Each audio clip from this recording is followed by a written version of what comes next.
Hey guys, tonight we're settling into the soft hush of a 1950s hotel lobby, the kind with brass elevator doors that gleam like they have never once seen a fingerprint,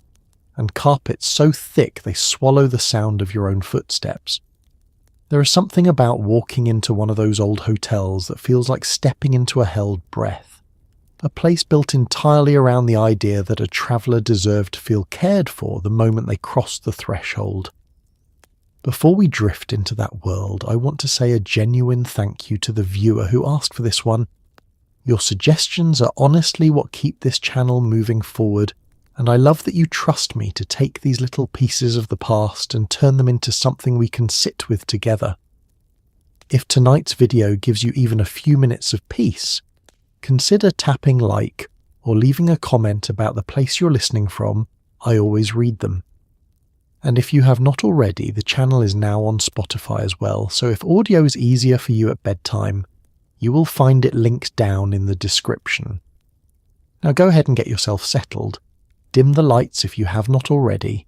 Switch on a fan, just enough for that low, steady hush of moving air. Pull the blanket up around your shoulders, because we're not going anywhere for a while. What did it actually feel like to check into a hotel in 1955? What did the lobby smell like? That mix of polish and cigarette smoke and something faintly floral drifting from a vase near the front desk. What did it sound like to hear a bellhop's shoes on marble, or an elevator operator calling out the floor number like it was a small ceremony? What did families actually pack for a road trip? And what did it feel like to finally see the hotel sign glowing at the end of a long day of driving? And just like that, it is 1955. The car is still ticking as it cools in the parking lot outside. Someone is propping open a heavy glass door for you, and the evening is just beginning. You see it before you see anything else, the hotel sign rising up against the darkening sky, its letters outlined in neon that hums so faintly you can almost mistake it for the sound of your own tired thoughts. After hours on the road, that sign is not just an advertisement, it is a promise. A small beacon telling you that somewhere ahead there is a bed, a bath, and a door you can finally close behind you.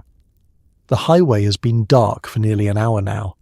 the kind of dark that swallows fence posts and mailboxes and turns every passing farmhouse into a smudge of yellow light in the distance. Your eyes have grown heavy from watching the white lines slide beneath the car, and your neck has that particular ache that comes from holding your head at the same angle for too long. Then, somewhere past the last gas station, past the billboard advertising a diner you didn't stop at, the sign appears, tall and glowing, its letters spelling out a name that suddenly feels like the most important word in the world. It rises slowly as you draw closer, first just a smear of colour against the horizon, then a shape,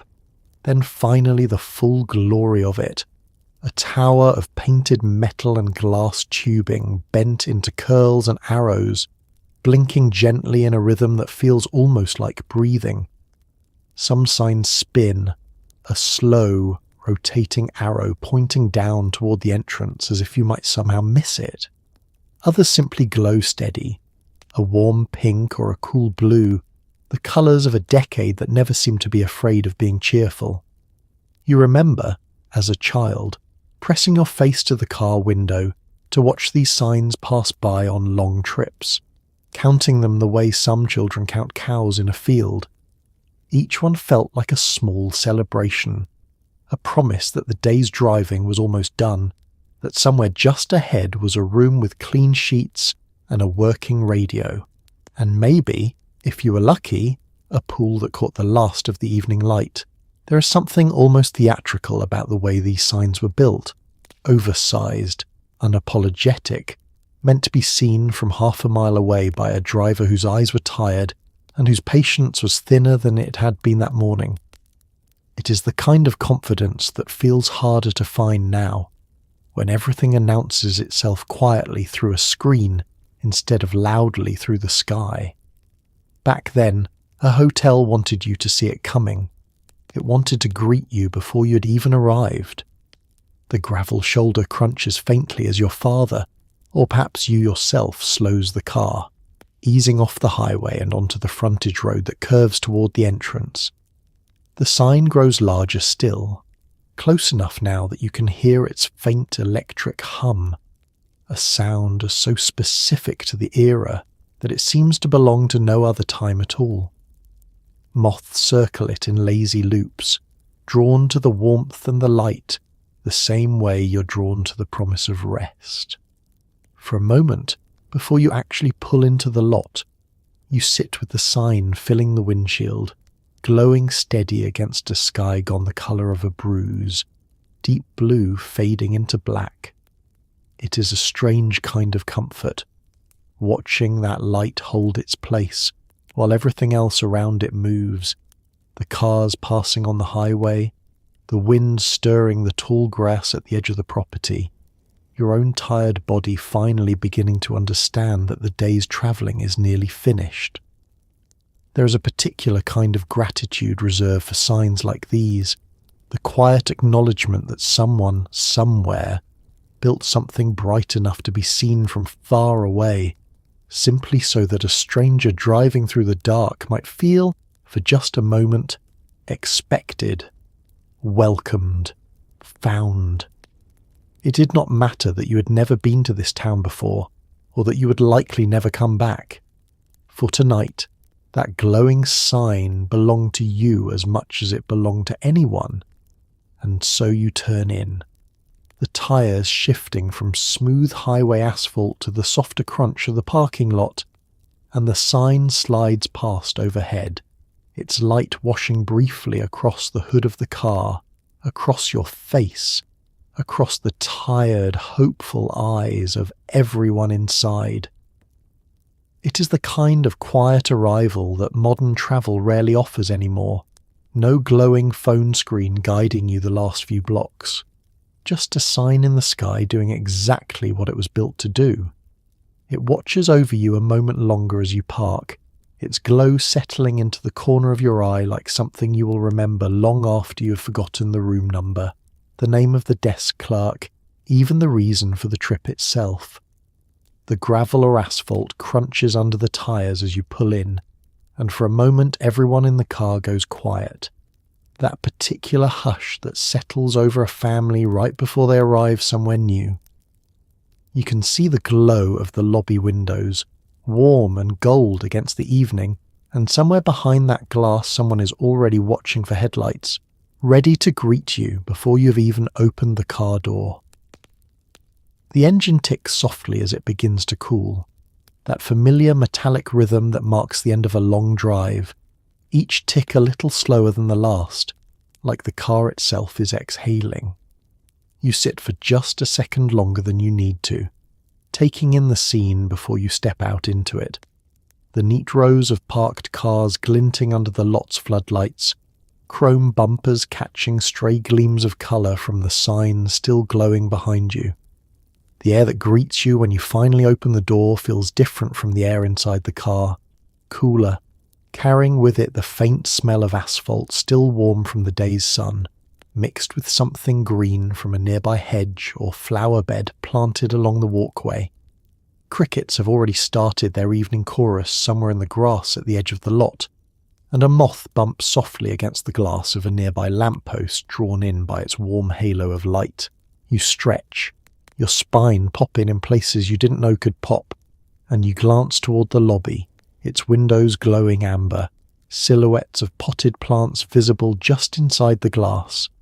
Someone moves behind the front desk, a shape shifting briefly into view before disappearing again, and you find yourself oddly comforted by the idea that this stranger already knows, in some vague sense, that you are coming. Your father, if he was the one driving, pulls the keys from the ignition with a small metallic jingle, and the silence that follows feels almost sacred, the kind of quiet that only exists in the pause between one part of a journey and the next. A sibling in the back seat stirs awake, blinking against the parking lot lights, asking in a groggy voice if you have arrived yet, and someone answers, "Yes, we're here,"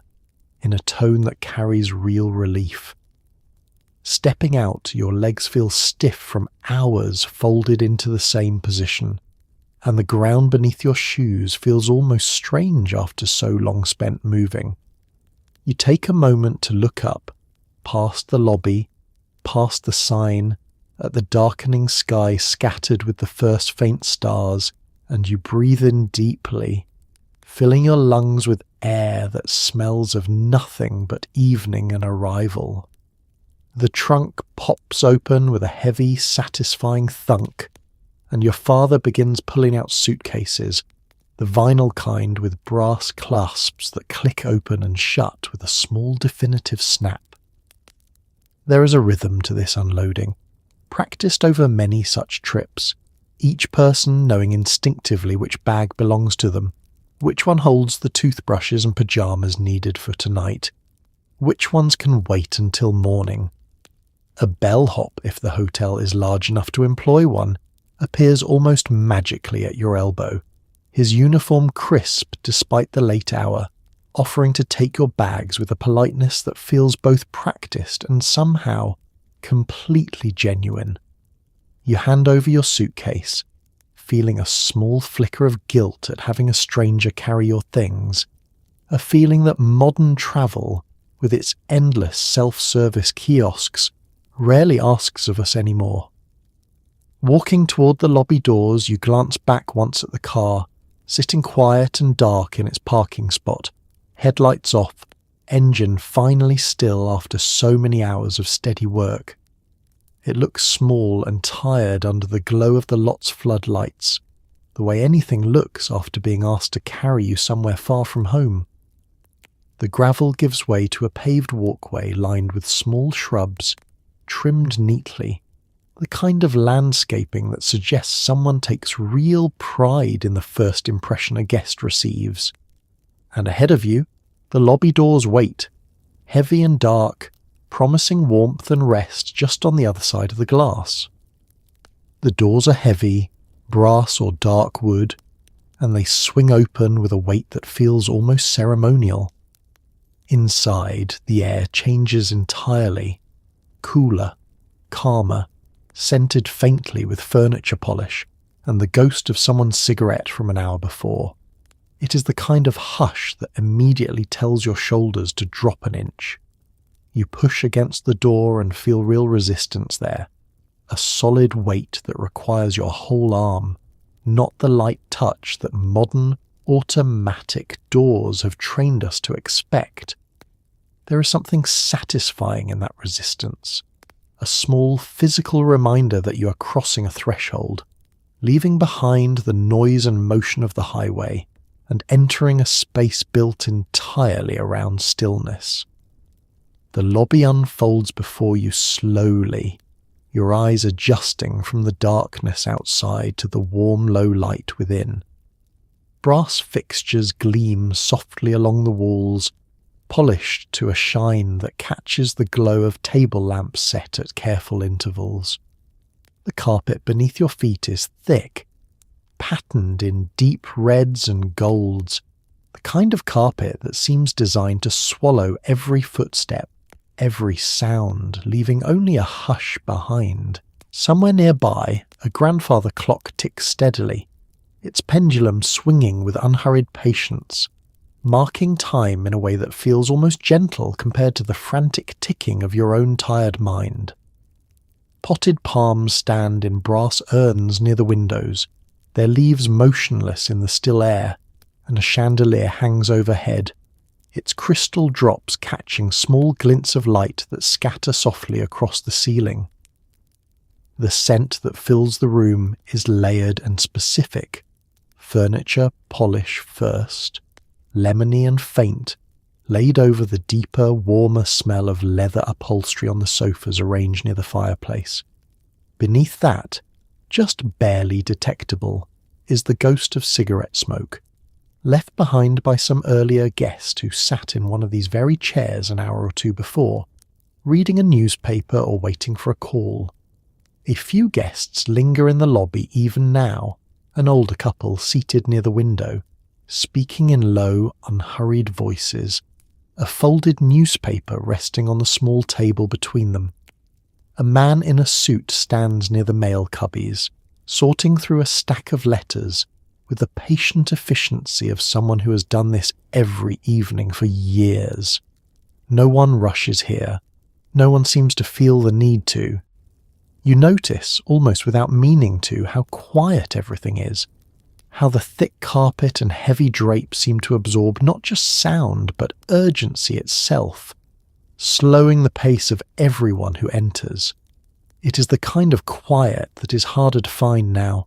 in a world of ringing phones and buzzing notifications, a quiet that used to be simply built into places like this, woven into the architecture itself.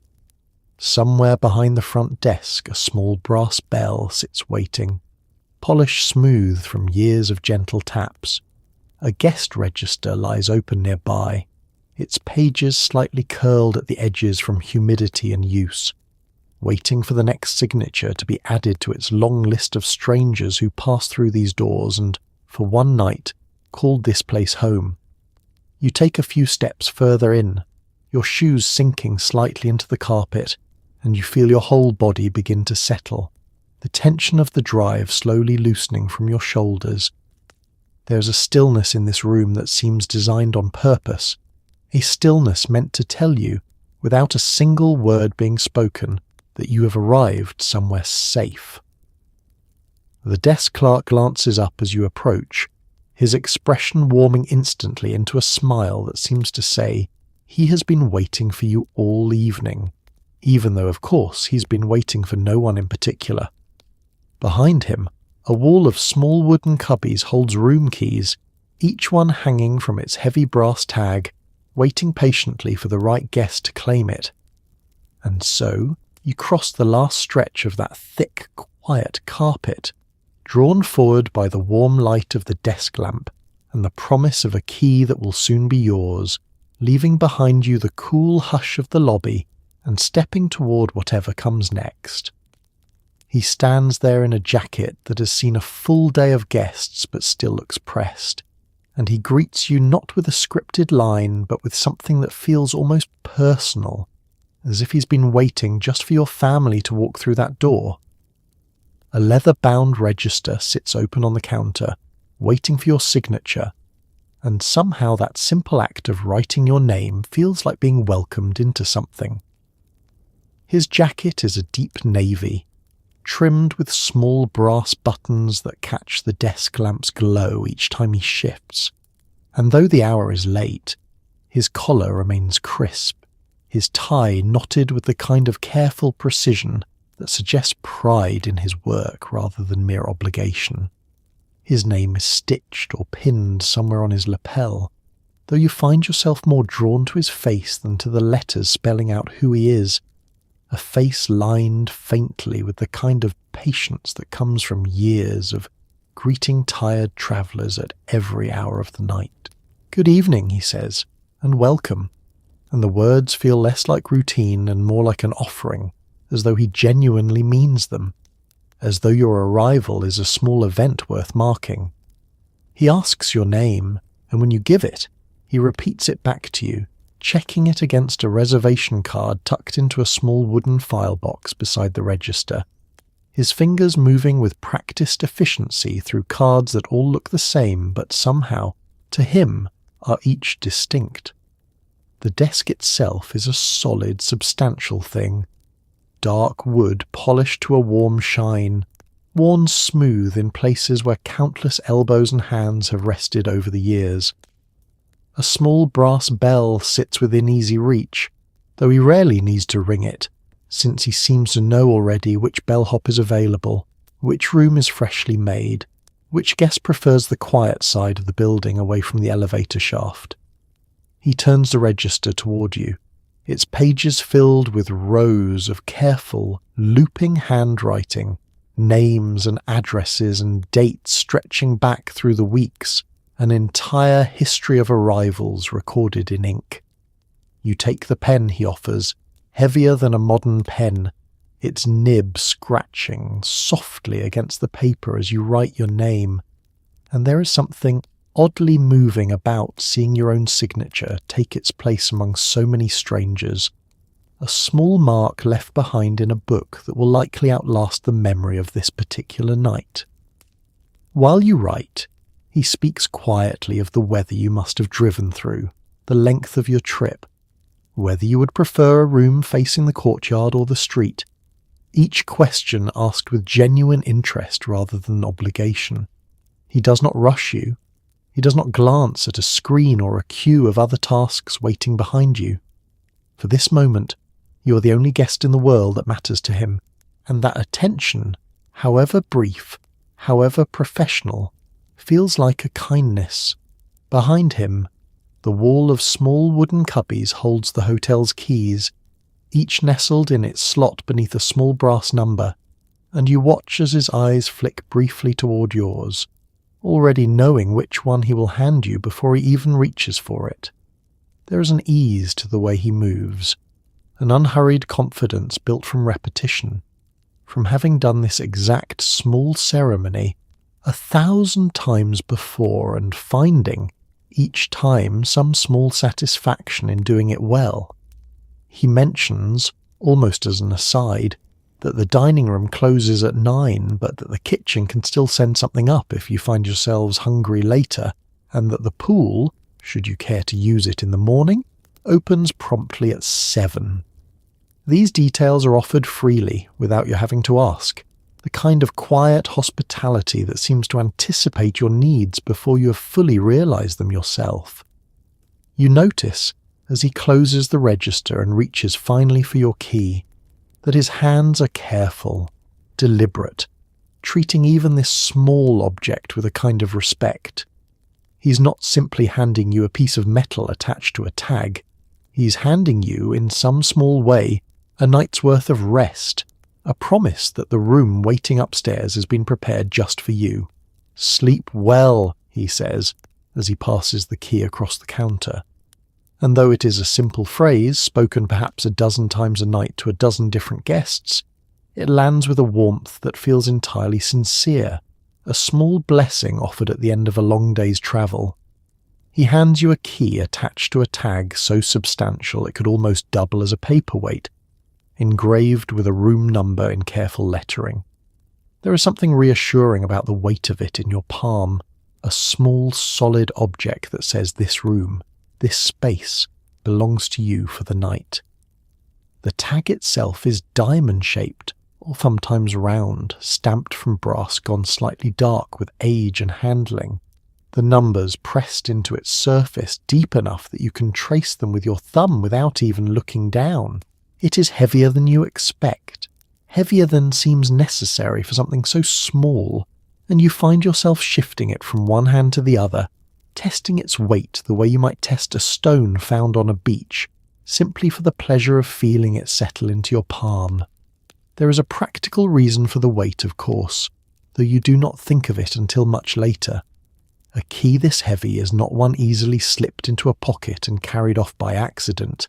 not one a forgetful guest might absent-mindedly take home in their coat. It is meant to be left behind at the desk each time you step out, meant to be returned rather than pocketed,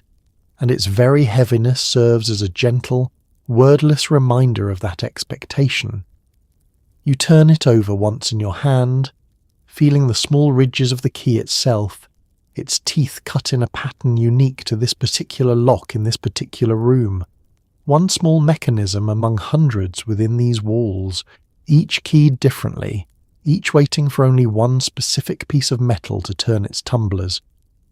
There is something almost intimate in that specificity, the knowledge that this exact key fits no other door in the building, that for tonight, this lock and this key belong only to each other, and by extension, only to you. The room number stamped into the tag becomes, for the length of your stay, a small anchor point, a detail you repeat to yourself as you walk down the hallway later, checking door numbers against the one etched into brass in your hand. 211, 406. Whatever the number, it takes on an odd significance during your stay, becoming for a night or two the closest thing you have to an address, a place where your name briefly belongs. You notice, as you turn to walk away from the desk, how naturally the key finds its place in your palm, cool metal, warming slightly against your skin as you carry it toward the elevator. There is a pleasure in the object itself that feels increasingly rare now. A plastic card slipped into a slot lacking entirely the same satisfaction, the same tactile confirmation that yes, this is real. This room exists, and for tonight, it is yours. Some hotels attach small tassels to the tags, faded ribbon in the hotel's colours, worn soft from years of handling. Others simply let the brass speak for itself, unadorned and functional, beautiful in its plainness. Either way, the object carries a kind of ceremony with it, a small object passed from stranger to stranger night after night, carrying within its weight the promise of rest, however briefly held. As you walk, you find your thumb tracing the numbers again and again, an unconscious habit, the same way a person might worry a coin in their pocket, and there is comfort in that small repetitive motion, comfort in having something solid to hold on to after so many hours of highway and waiting, and the particular exhaustion that comes from travel. By the time you reach the elevator, the key has warmed fully to the temperature of your hand, and you hold it out slightly, almost proudly, the way a child might hold out a found treasure, eager to see the room it will soon unlock. It is a small thing, really, a piece of stamped metal and a scrap of paper listing a number. But tonight, it feels like something closer to a promise, solid and real,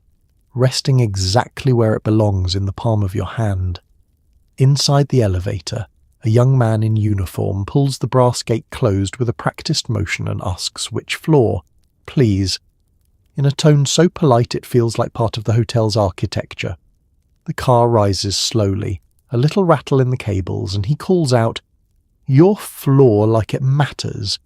like arriving there is an event worth announcing." He stands to one side of the small car, his uniform a deep, tidy colour, buttons polished to match the brass fixtures scattered throughout the lobby below, his cap set at an angle that suggests both discipline and a quiet, private pride. His movements are economical, practiced through countless repetitions, the same small dance performed dozens of times an hour, night after night, and yet he performs it now for you, as though it were the first time all evening. The gate itself is an accordion of brass slats, and it folds closed with a series of soft metallic clicks as he draws it shut, sealing the small space with a formality that feels almost theatrical. Beyond the gate, through its narrow gaps, you catch glimpses of the lobby receding below, the warm lamps, the thick carpet, growing smaller and dimmer as the car begins its slow ascent. "Which floor, please?" he asks again, though you have already told him, simply out of the habit of confirming, of making certain that this small transaction between guest and operator is handled correctly, respectfully, without error. You tell him again, and he nods once, reaching for a brass lever set into the wall, easing it forward with the practiced gentleness of someone who has learned exactly how much pressure the mechanism requires. The car shudders faintly as it begins to move,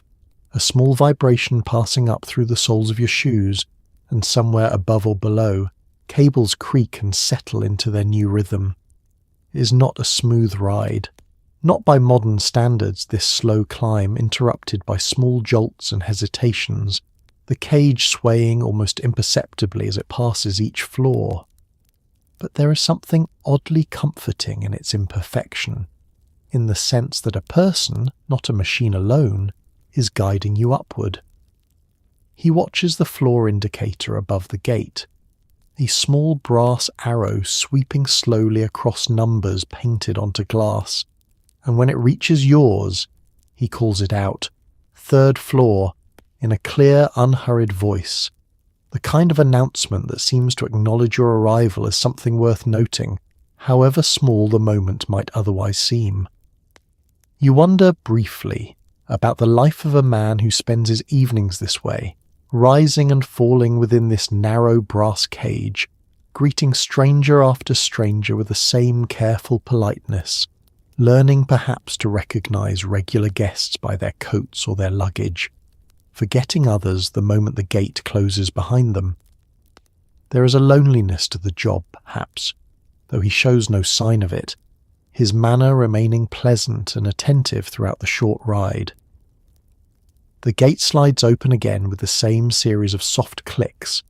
and beyond it stretches a hallway lit by wall sconces, spaced evenly along patterned wallpaper, the carpet here slightly thinner than the lobbies, but still soft enough to muffle your footsteps as you step out. He nods once more, wishes you a pleasant stay, and pulls the gate closed behind you, already descending to collect the next guest waiting somewhere below. You stand for a moment in the quiet hallway, listening to the faint rattle of the elevator's cables fading as it drops back down toward the lobby, and you feel, oddly, as though you've just said goodbye to someone, however brief and formal the exchange.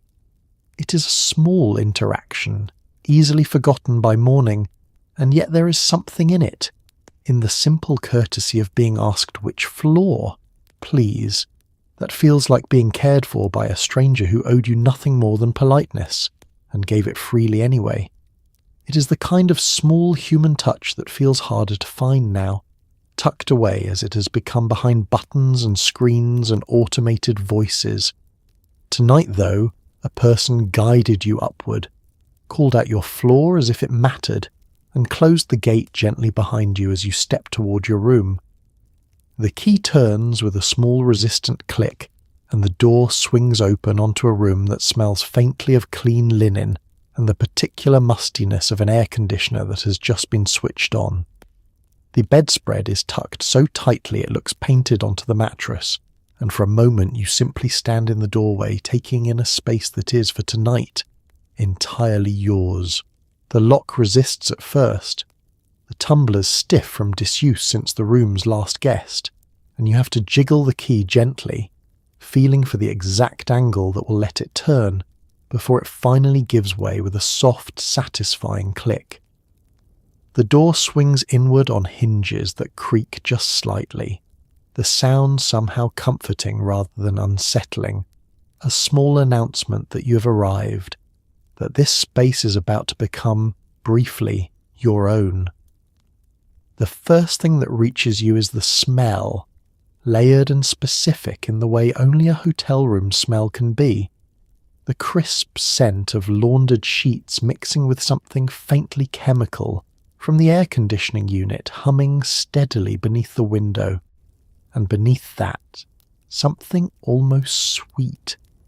Perhaps the ghost of a cleaning product used earlier that day by a maid moving quickly and efficiently from room to room. It is not an unpleasant smell. It is, in its own way, the smell of care taken, of a space prepared specifically for your arrival. You flip the switch beside the door, and a lamp on the nightstand blinks awake, casting a warm circle of light across the room, illuminating the bed first, its spread pulled so tight and smooth across the mattress that it seems almost sculptural, hospital corners folded with a precision that speaks of long practice. 2 pillows sit plumped against the headboard, and you find yourself wondering briefly how many hands it took to make a bed look this perfectly, impossibly neat. Beyond the bed, the room reveals itself slowly as your eyes adjust. A small writing desk pushed against the far wall, a chair tucked neatly beneath it, a stack of hotel stationery and a pen resting in a leather holder as though waiting for you to compose a letter home.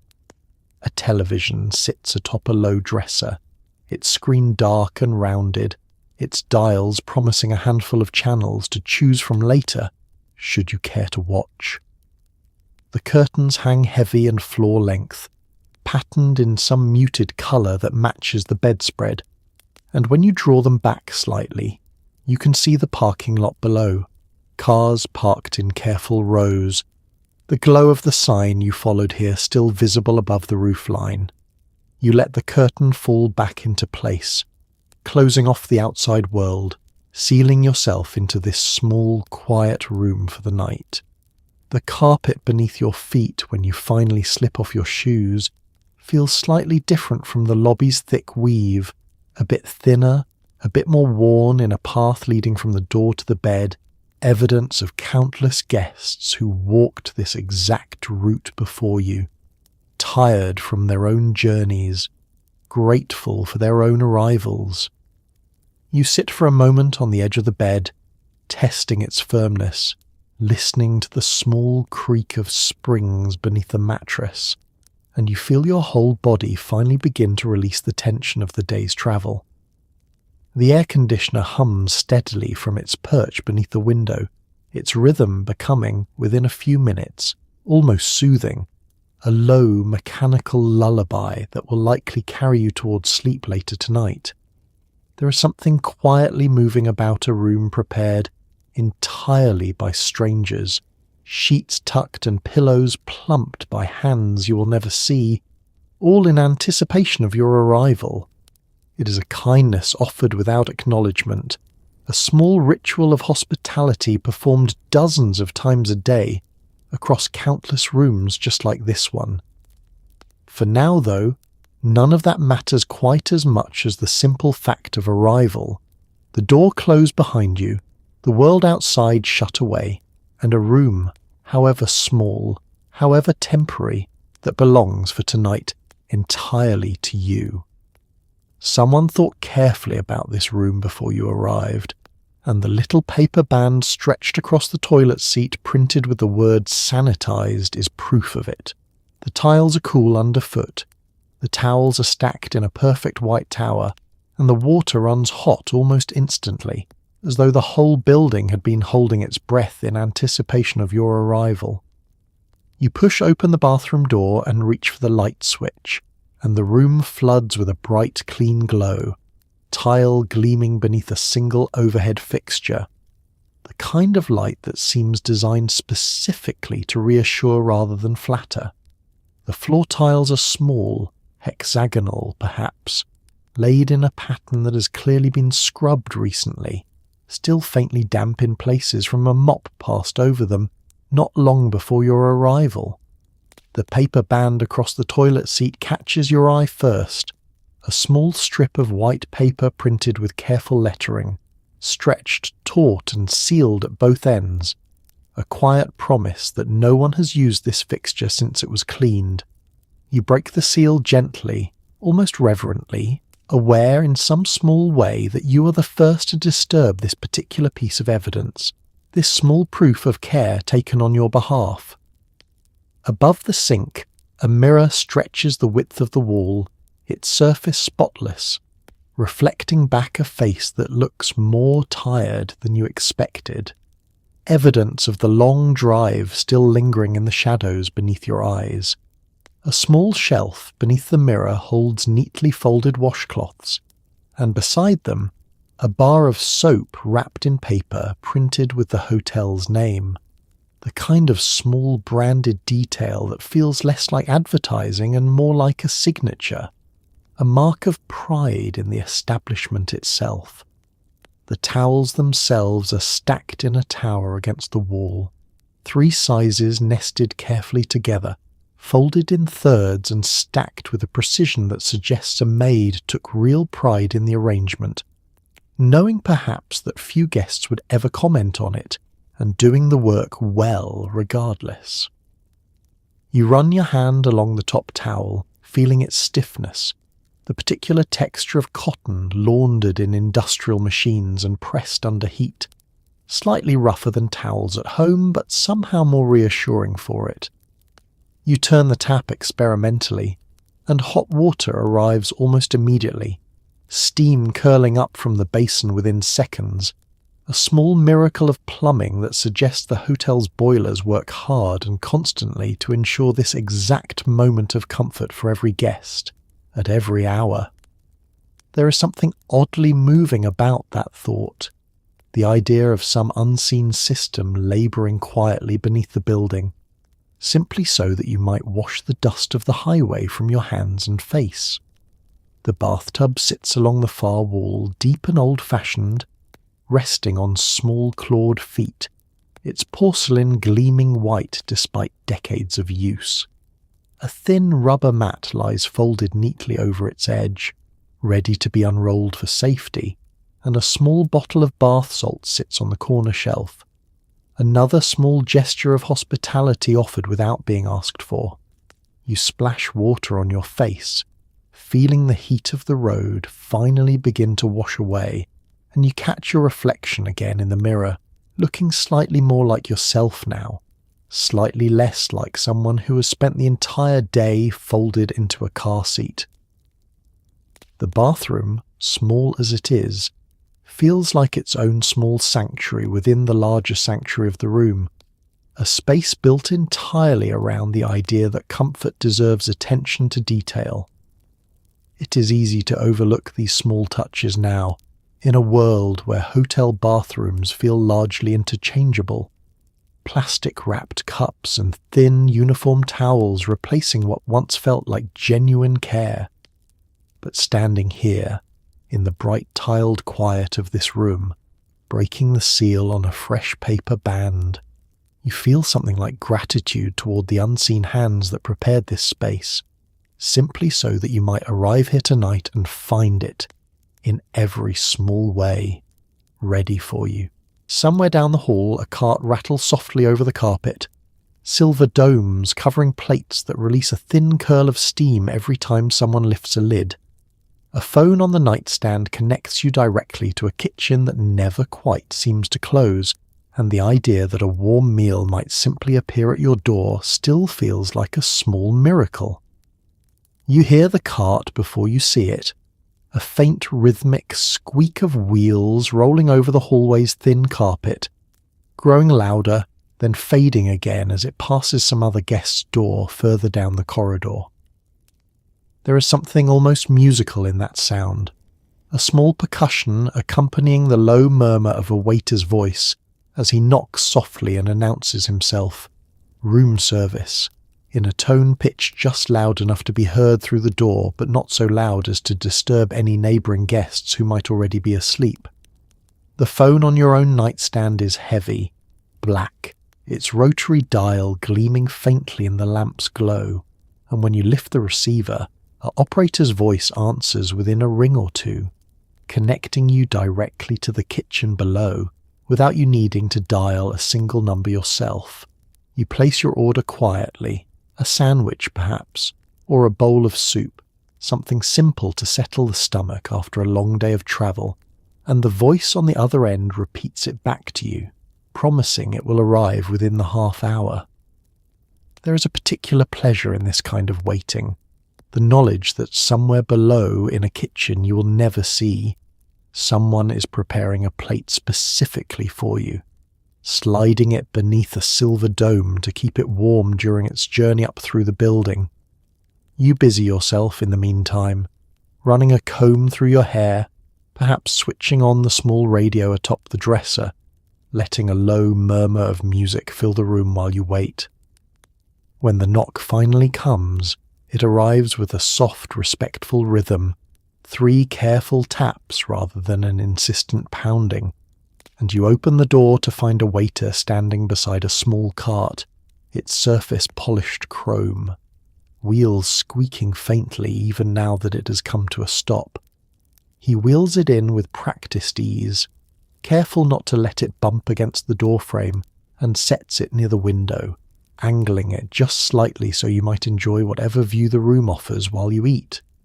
He lifts the dome with a small flourish, releasing a curl of steam that carries with it the smell of warm bread, or broth, or whatever simple comfort you requested, and for a moment the room fills with that particular fragrance, the smell of a meal prepared with more care than the late hour might otherwise suggest. He asks if there is anything else you require, his tone patient despite what must surely be a long shift already behind him, and when you tell him no, "Thank you, this is perfect," he nods once and steps back toward the door. You sign a small slip of paper he leaves behind, the charge to be added to your room's bill rather than paid in cash, Another small convenience that feels, in its own quiet way, remarkably modern for its time. The door closes softly behind him, and you're left alone again with your meal, the steam still rising gently from beneath its dome, the radio still murmuring low in the background. There is something deeply comforting about eating a meal in a room like this, sitting perhaps on the edge of the bed or in the small chair by the desk, plate balanced carefully on your knees, curtains drawn against the dark parking lot outside. It is not a fancy meal, likely, not the sort of thing that would impress anyone back home, but it carries with it the particular warmth of having been asked for, prepared, and delivered, simply because you were tired and hungry and did not wish to leave your room again that night. Outside in the hallway you can still hear, faintly, the cart's wheels rolling onward, squeaking softly as it continues its rounds to some other room, some other tired traveller waiting for their own small comfort to arrive. You switch off the lamp, and the room settles into a darkness that feels different from home, unfamiliar but not unwelcome.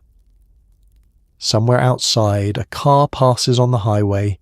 its headlights briefly sweeping across the ceiling, and you drift towards sleep in a bed that 100 strangers have slept in before you, and 100 more will after. The click of the lamp switch seems louder than it should be in the sudden quiet, and for a moment your eyes struggle against the darkness, searching for shapes that only slowly resolve themselves. The outline of the dresser, the pale rectangle of the curtained window, the faint red glow of the radio's dial, still warm from earlier use. You pull the blanket up over your shoulders, feeling the particular stiffness of hotel linens, laundered so many times they have taken on a texture all their own, crisp and cool against your skin. The air conditioner beneath the window continues its steady hum, a mechanical lullaby that has, over the course of the evening, become almost invisible to your ears, present but no longer noticed, the way any sound becomes part of the background once you have lived alongside it long enough. Somewhere beyond the window, muffled by curtains and glass, the highway continues its steady murmur, trucks passing in the distance, their engines fading in and out like waves against some unseen shore. You think, as you settle deeper into the pillow, of all the other guests who must have lain here before you, in this exact spot, staring up at this exact ceiling, waiting for sleep to arrive after their own long day of travel. Salesmen, perhaps, driving between towns for work. Families like your own, exhausted from hours on the road. A honeymooning couple, or a lonely traveller passing through on business, each one leaving behind no trace but the faint impression of having been here, a room's memory quickly erased by morning's fresh linens and a maid's careful hands. There is something oddly comforting in that anonymity, the knowledge that this room has held so many lives, so many small private moments of exhaustion and relief, and will go on holding many more after you check out tomorrow morning. It is a kind of quiet continuity, a small thread connecting you to strangers you will never meet, all of you united simply by the shared experience of arriving tired somewhere unfamiliar and finding, however briefly, a place to rest. Headlights sweep briefly across the ceiling as a car passes on the road outside, their light filtering faintly through the gap where the curtains do not quite meet, sliding across the plaster in a slow arc before disappearing again into darkness. You watch it happen, half awake, half already drifting, and there is something almost hypnotic in that small, repeated motion, light and shadow trading places every few minutes as traffic continues its steady flow beyond your window. Your body finally begins to release the last of the day's tension, the tightness in your shoulders from hours gripping a steering wheel, the ache in your legs from being folded too long into a car seat, all of it slowly dissolving into the mattress beneath you. The bed, unfamiliar as it is, has been made ready specifically for this moment. Sheets tucked tight, pillows plumped, all of it prepared by unseen hands earlier in the day, simply so that you might arrive here and finally rest. Somewhere down the hallway, faintly, you hear a door close, footsteps passing, the low murmur of another guest settling into their own room for the night. The hotel around you feels, in this quiet hour, almost alive. Dozens of small private lives unfolding simultaneously, behind dozens of identical doors, each one holding its own small story of arrival and rest. You close your eyes, and the darkness deepens, and the hum of the air conditioner blends with the distant murmur of the highway, until both become simply the sound of night itself, steady and unbroken. Tomorrow there will be another stretch of road travel, another destination waiting somewhere ahead. But for tonight, in this small, quiet room, you're exactly where you need to be, and sleep comes gently, the way it always seems to in a place built entirely around the promise of rest. Somewhere around midnight you hear it, the low grind and rattle of the ice machine at the end of the corridor, followed by the soft avalanche clatter of cubes dropping into someone's bucket. It is a small, strange comfort, that sound. Proof that somewhere out there in the quiet hallway, another guest is awake too, padding along in slippers, chasing the same small errand you might chase yourself before the night is through. You lie still for a moment, listening, trying to place the sound more precisely, and you realize it must be coming from the little alcove near the stairwell, tucked between the vending machine and a housekeeping closet that stays locked through the night. There is something oddly reassuring about a hotel that never fully sleeps, a building that keeps a few small systems humming quietly through the darkest hours, ready to serve whichever guest finds themselves restless and thirsty at an hour when the rest of the world has gone still. Eventually curiosity or thirst gets the better of you, and you slip out of bed, feeling the carpet's rough weave beneath your bare feet, and pad toward the door in your pyjamas, the small aluminum ice bucket from your dresser tucked under one arm. The hallway outside is dimmer than the lobby ever was, lit only by small sconces spaced far apart along the wallpaper, casting pools of warm light broken by long stretches of shadow in between.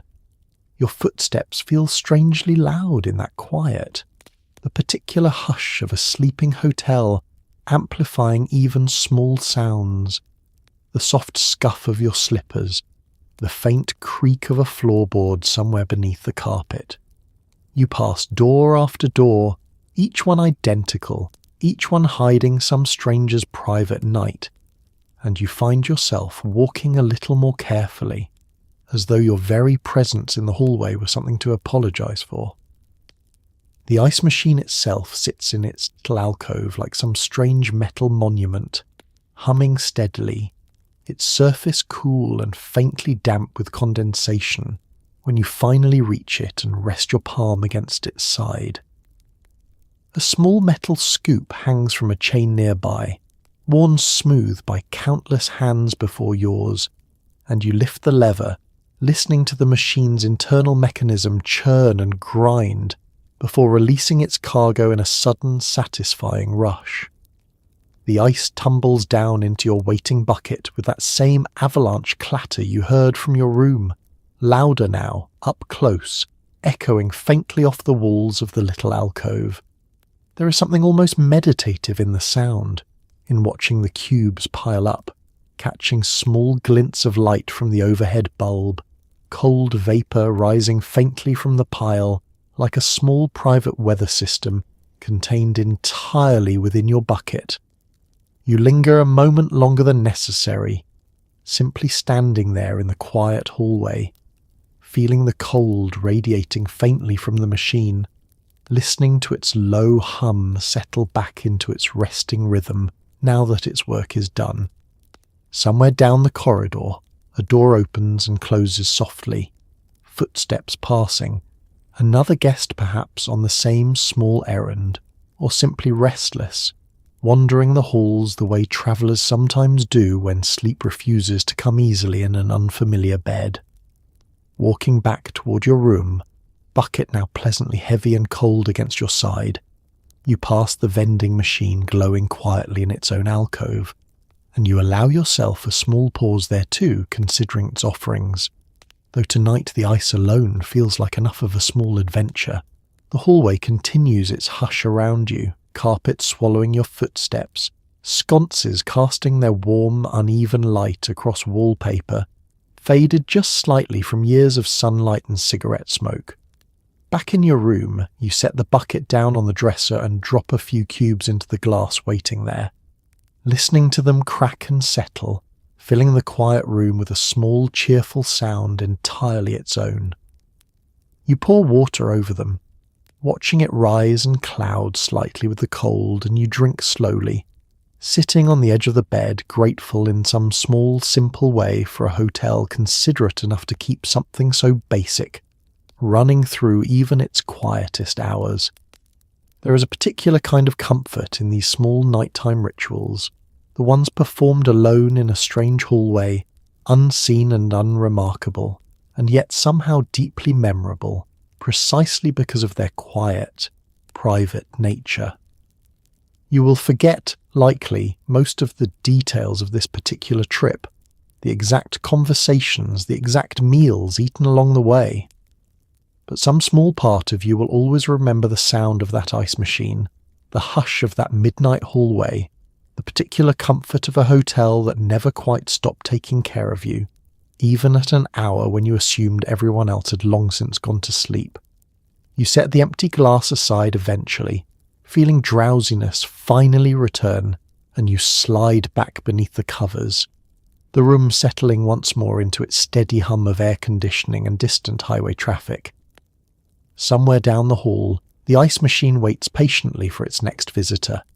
ready to offer up its small, cold kindness to whichever guest wakes thirsty before morning finally arrives. Just past the ice machine, a vending machine hums quietly in its own alcove, its glass front lit from within, rows of candy bars and crackers arranged behind glass like small treasures in a display case. The light it casts spills out into the dim hallway in a pale rectangle, and standing before it in your pyjamas, feeding coins into its slot, there is something almost ceremonial about the whole transaction. A midnight ritual shared by strangers in hallways just like this one, all across the country. The machine's glass front is slightly fogged near the edges, condensation gathering faintly where the cool interior meets the warmer hallway air, and through that faint haze you study the rows of offerings arranged with careful geometric precision, chocolate bars stacked 3 deep behind each little metal coil, crackers and gum tucked into narrower columns nearby. Each item wears a small printed price tag, faded slightly from years of fluorescent light. The numbers themselves a quiet reminder of just how long this particular machine has stood here, dispensing small comforts to travellers passing through. You reach into your pocket for change, the coins cool and slightly damp from having ridden along all day in your slacks, and you count them carefully beneath the machine's dim internal light, calculating exactly what you can afford against what you might actually want. There is a small pleasure in that calculation, a return to the simple arithmetic of childhood, standing before a machine like this and weighing chocolate against crackers, wanting against having. The coin slot accepts your money with a series of small mechanical clicks, each coin dropping through some internal mechanism you cannot see but can certainly hear. A faint clatter followed by a soft settling sound as it joins whatever coins came before it that day. You press the button corresponding to your chosen item,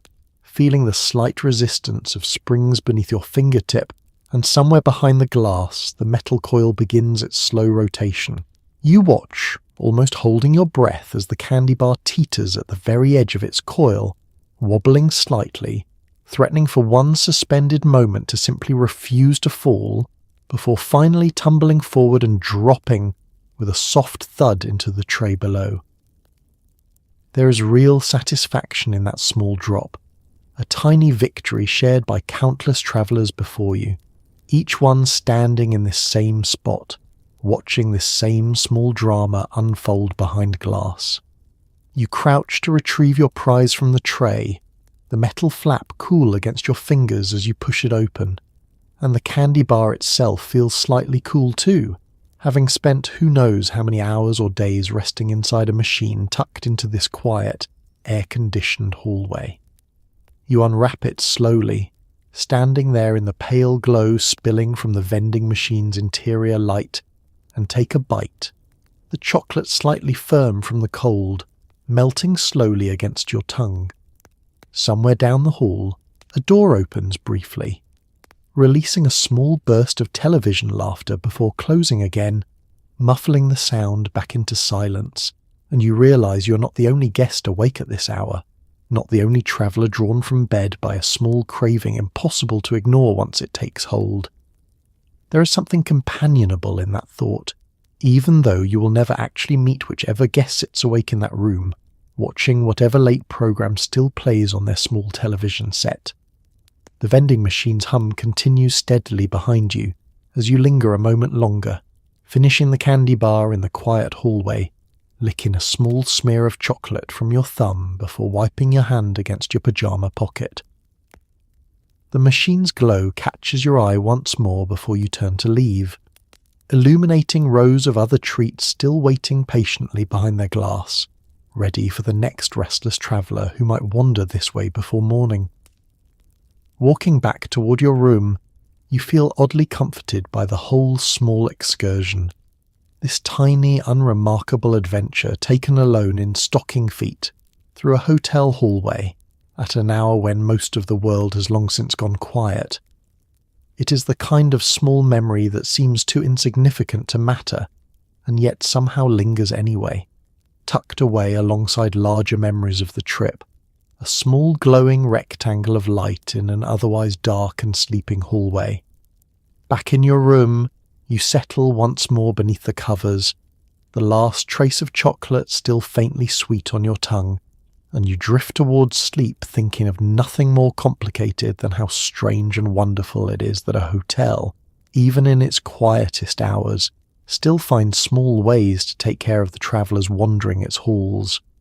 You wake to a thin seam of daylight cutting through the gap where the curtains do not quite meet. A single bright line laid across the carpet like something drawn with a ruler. For a moment you forget where you are entirely. The ceiling unfamiliar, the light falling at an angle your body does not recognise, until slowly, gently, the memory of last night's arrival settles back into place. You lie still for a moment, blinking against the unfamiliar brightness, listening to the quiet hum of the air conditioner still running faithfully beneath the window and somewhere beyond the glass, the faint sound of traffic already beginning its morning rhythm on the highway outside. The room feels different in daylight than it did the night before.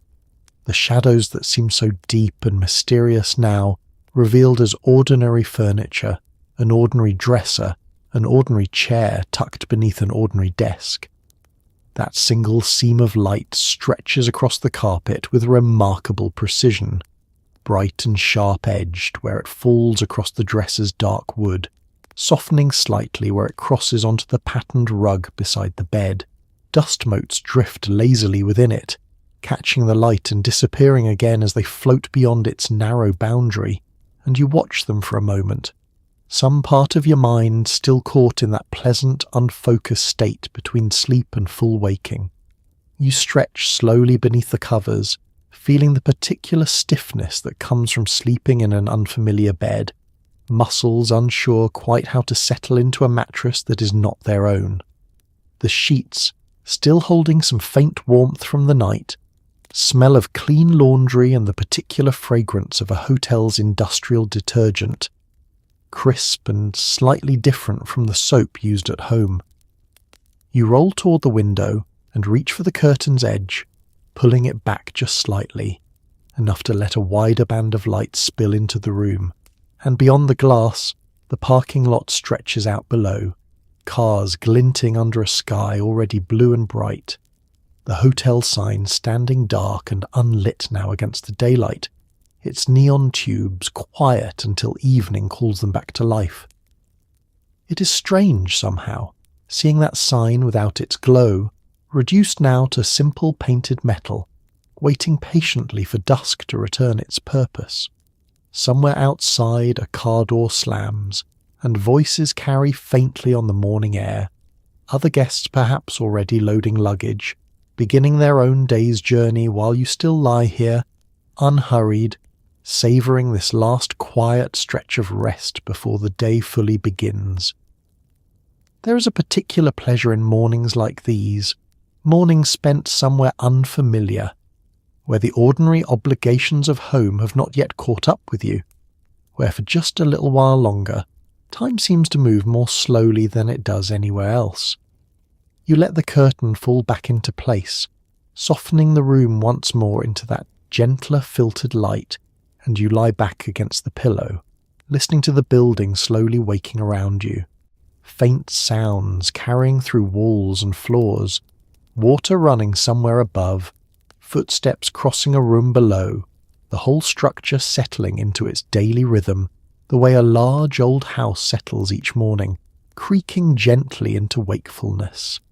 Eventually you know you will have to rise to dress, to pack the suitcase you unpacked so carefully the night before, to rejoin the highway waiting patiently outside. But for this moment, stretched out beneath unfamiliar sheets, watching that single seam of daylight slowly widen and shift across the carpet as the sun climbs higher, none of that feels urgent. There is only this quiet room, this borrowed bed, and the particular temporary peace of a traveller who has, for one night at least, been given somewhere safe to rest. You close your eyes once more, not to sleep again exactly, but simply to hold on to this feeling a moment longer. The soft hum of the air conditioner, the distant murmur of the highway, the thin bright line of morning light still drawn precisely across the floor, patient and unwavering, waiting for you to finally rise and meet the day it has already begun. Through the thin wall separating your room from the next, a muffled alarm clock buzzes insistently,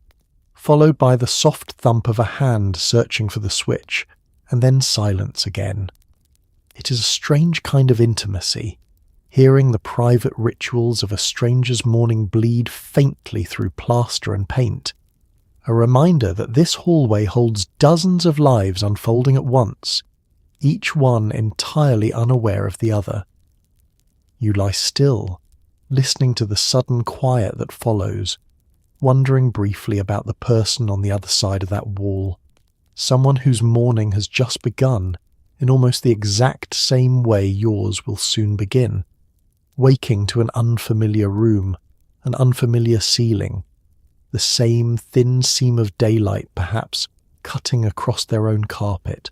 There is something oddly companionable in that shared experience, even though you will likely never see their face, never know their name, never learn anything more about them than this single, fleeting proof that they too spent last night in this hotel, tired from their own particular journey. A few minutes pass and you hear movement again through the wall, footsteps crossing the floor, the faint creak of a chair being pulled out, perhaps a suitcase being unzipped, its contents rifled through in search of the day's clothing. These sounds arrive muffled and indistinct, more suggestion than substance, and yet your mind fills in the details anyway, imagining a travelling salesman perhaps, or a young couple, or a tired mother travelling alone with children, each possibility equally plausible, equally unknowable. You think about how strange it is, this particular kind of nearness, sleeping mere feet away from a stranger separated only by a single wall, sharing without ever meeting the same small rituals of waking, dressing, preparing for whatever the day holds. Hotels are built this way on purpose, of course, small private worlds stacked side by side, each one sealed off just enough to offer privacy, yet never quite enough to erase entirely the presence of the person next door. The water begins running somewhere beyond the wall, a faint rush of pipes carrying sound through the building's bones, and you imagine the stranger there splashing water against their face, much the way you did the night before, preparing themselves for whatever meetings or drives or family visits await them today. There is a kind of comfort in imagining these parallel mornings, unfolding simultaneously across dozens of rooms throughout the hotel, each guest going through their own small version of the same waking ritual. You glance at the clock on your own nightstand, its hands still pointing toward an hour earlier than you might normally rise, and yet the sounds from next door seem to nudge you gently toward wakefulness anyway, your own body responding almost instinctively to the rhythms of a stranger's morning. You sit up slowly, swinging your legs over the edge of the bed, feeling the carpet cool beneath your feet, and for a moment you simply sit there, listening to the building continue its quiet awakening around you.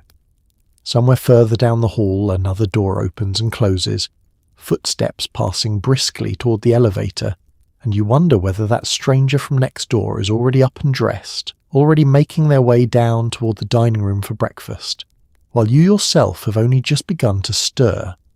There is no way to know, of course, and it hardly matters, and yet the small mystery of it lingers pleasantly in your mind as you finally rise fully from the bed.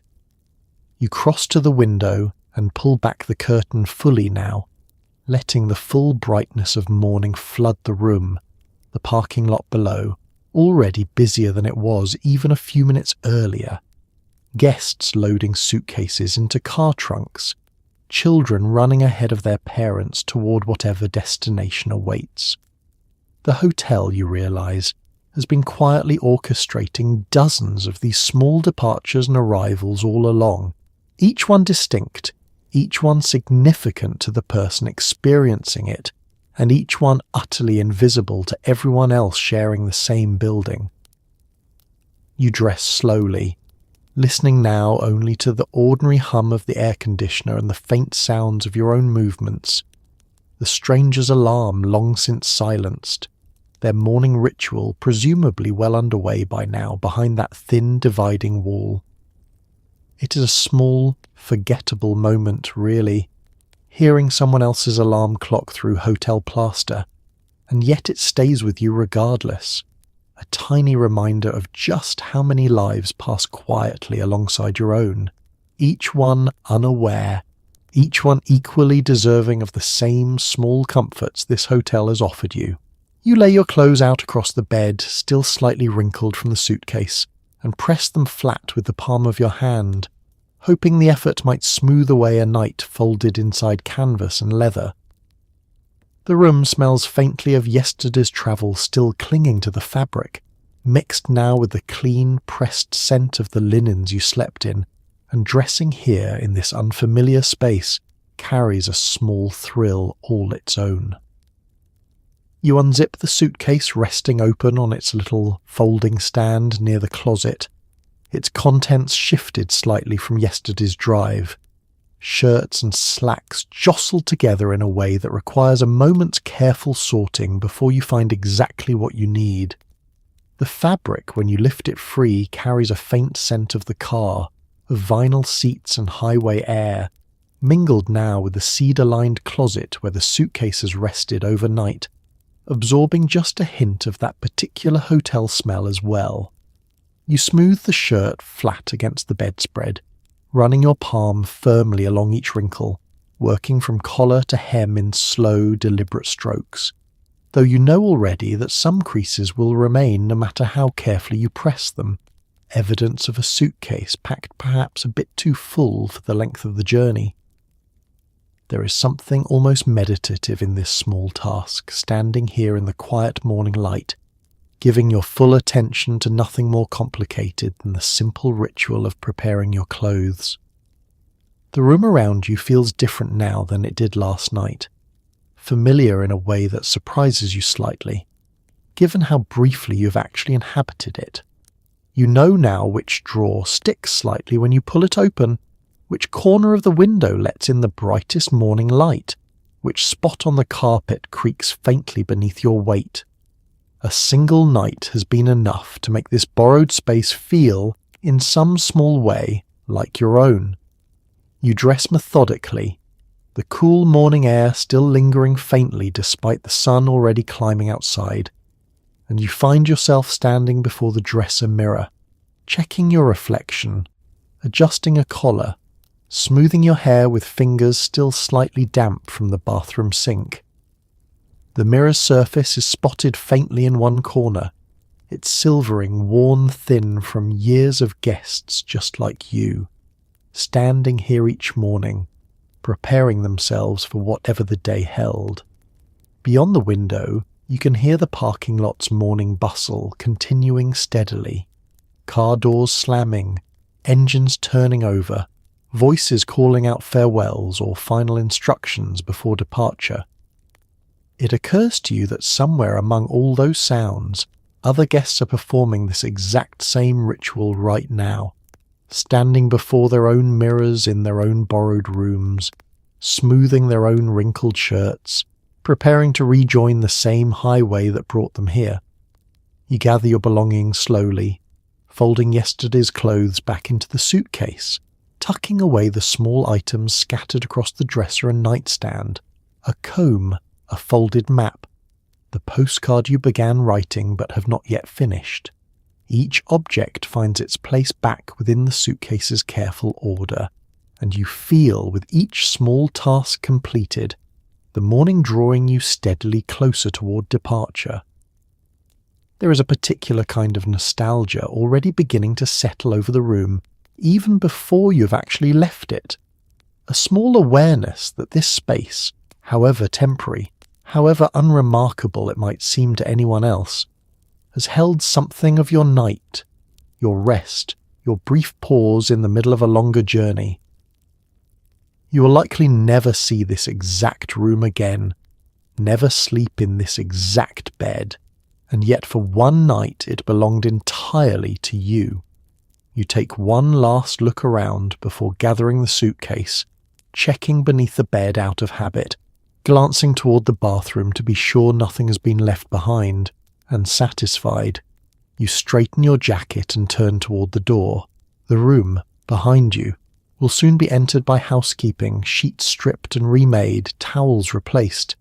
the small evidence of your stay erased within the hour, ready to welcome whichever stranger arrives here next. But for now, dressed and ready, suitcase in hand, you pause a moment longer at the door, feeling oddly grateful for this small, ordinary room that asked nothing of you beyond a night's rest, and gave, in return, exactly what you needed. Downstairs, the dining room hums with a gentle morning clatter, silverware against china, the low murmur of other guests exchanging pleasant nothings over coffee, and a waitress moving briskly between tables with a pot held steady in one practised hand. The room smells of bacon and toast and strong coffee, and sunlight pours in through tall windows facing the courtyard, warming the white tablecloths until they seem to glow. You pause just inside the doorway for a moment, taking in the room's easy rhythm, tables arranged in neat rows across a floor of gleaming hardwood, each one dressed in linen so white it seems almost to hold its own light. A hostess greets you with a warm, unhurried smile, leading you toward a table near the window where the morning sun falls in long, golden bars across the tablecloth, and you settle into your chair, feeling the particular comfort of a room designed entirely around the pleasure of a slow, unhurried meal. The waitress arrives within moments, coffee pot already in hand, and fills your cup without needing to ask whether you'd like some, the steam rising in a thin curl that carries with it the rich, slightly bitter aroma of coffee brewed strong enough to wake even the most reluctant traveller. She sets a small pitcher of cream beside your cup, along with a menu printed on heavy cardstock, its selections limited but comforting. eggs and bacon, toast and jam, a stack of pancakes drizzled with syrup poured from a small glass bottle. Around you, other guests carry on their own quiet conversations. An older couple discussing the day's planned drive, a businessman scanning the newspaper folded neatly beside his plate, a family with young children negotiating quietly over who gets the last piece of bacon. The room carries a particular kind of warmth despite its size, each table its own small island of conversation, and yet somehow the whole space feels connected, unified by the shared ritual of breakfast shared among strangers, all beginning their day in the same unfamiliar place. Your food arrives on heavy white china, eggs cooked exactly as you requested, bacon crisp at the edges, toast cut neatly into triangles and stacked against a small dish of butter, already beginning to soften in the morning warmth. You eat slowly, savouring the particular pleasure of a meal you didn't have to prepare yourself, glancing occasionally out the window toward the courtyard, where a small fountain trickles quietly amid neatly trimmed hedges, its sound barely audible above the dining room's gentle clatter. The waitress returns periodically, refilling your coffee without needing to be asked, checking whether everything remains satisfactory, her manner warm but unobtrusive, present exactly when needed and invisible otherwise. There is a particular skill in that kind of service, the ability to anticipate a guest's needs without ever making them feel watched or rushed, and you find yourself grateful for it, lingering a little longer than strictly necessary simply because the room and her attention make lingering feel entirely welcome. Sunlight continues shifting slowly across the tablecloth as the morning progresses, the golden bars of light narrowing gradually as the sun climbs higher outside, and around you, tables begin to empty and refill as guests finish their meals and depart, replaced by others just arriving, drawn by the same smell of coffee and bacon that greeted you upon entering. The room's rhythm continues steadily, unhurried, a small daily ceremony performed identically each morning for whichever travellers happen to pass through. You finish your meal slowly, savouring the last bite of toast, the last sip of coffee gone slightly cool now, but still satisfying, and you glance once more around the room, taking in its warmth, its easy hum of conversation, the sunlight still glowing softly against white tablecloths. There is something quietly restorative about a breakfast like this, simple in its offerings yet rich in its atmosphere, a small daily ritual that asks nothing more of you than to sit, to eat, to be, for a little while longer, cared for. Eventually the waitress returns with your bill, tucked neatly into a small leather folder, and you settle it along with a few coins left behind, as thanks for her steady attention throughout the meal. Rising from the table, you take one last look at the room, at its tall windows and gleaming floor, its steady hum of morning conversation, and you feel in some small way that this dining room has offered you something more valuable than simply a meal, a brief, gentle pause before the day's travel resumes. Your cup has barely dropped below halfway before the waitress appears again, pot tilted at just the right angle, refilling it without a word exchanged. The whole gesture so practiced, it feels almost like a small kindness performed on instinct rather than duty. There is something deeply comforting in that attentiveness, in never once having to ask, in simply sitting back and letting someone else keep watch over your morning. You watch her move between tables with an ease that suggests years of practice, the coffee pot held steady in one hand, its handle worn smooth from countless mornings just like this one, her eyes scanning each table almost unconsciously, noting which cups have grown low, which guests might welcome a refill before they've even fully registered the need themselves. She reaches your table again within minutes, and the coffee arrives in a smooth, unhurried pour, steam rising once more from the cup's surface, the dark liquid catching the morning light in a way that makes it seem almost luminous. There is a particular rhythm to this kind of service, one that feels increasingly rare in a world grown accustomed to self-service counters and paper cups collected from automated machines. Here, the act of refilling your cup carries with it a small human attention, a brief acknowledgement that you exist, that your comfort matters, however small and fleeting that comfort might be. She does not linger, does not intrude upon your thoughts or your newspaper, or your quiet conversation with whoever shares your table, but simply performs this small task and moves on, leaving behind only the fresh curl of steam and the rich smell of coffee newly poured. You lift the cup again, feeling its warmth radiate against your palms, and you take a slow sip, letting the bitterness settle pleasantly against your tongue, cut just slightly by the small splash of cream you added earlier. The coffee itself is strong, brewed the way diners and hotels of this era always seem to brew it, thick and dark and slightly burnt at the edges of its flavour. Nothing like the delicate, carefully measured coffee you might encounter decades later, and yet somehow perfectly suited to this particular morning,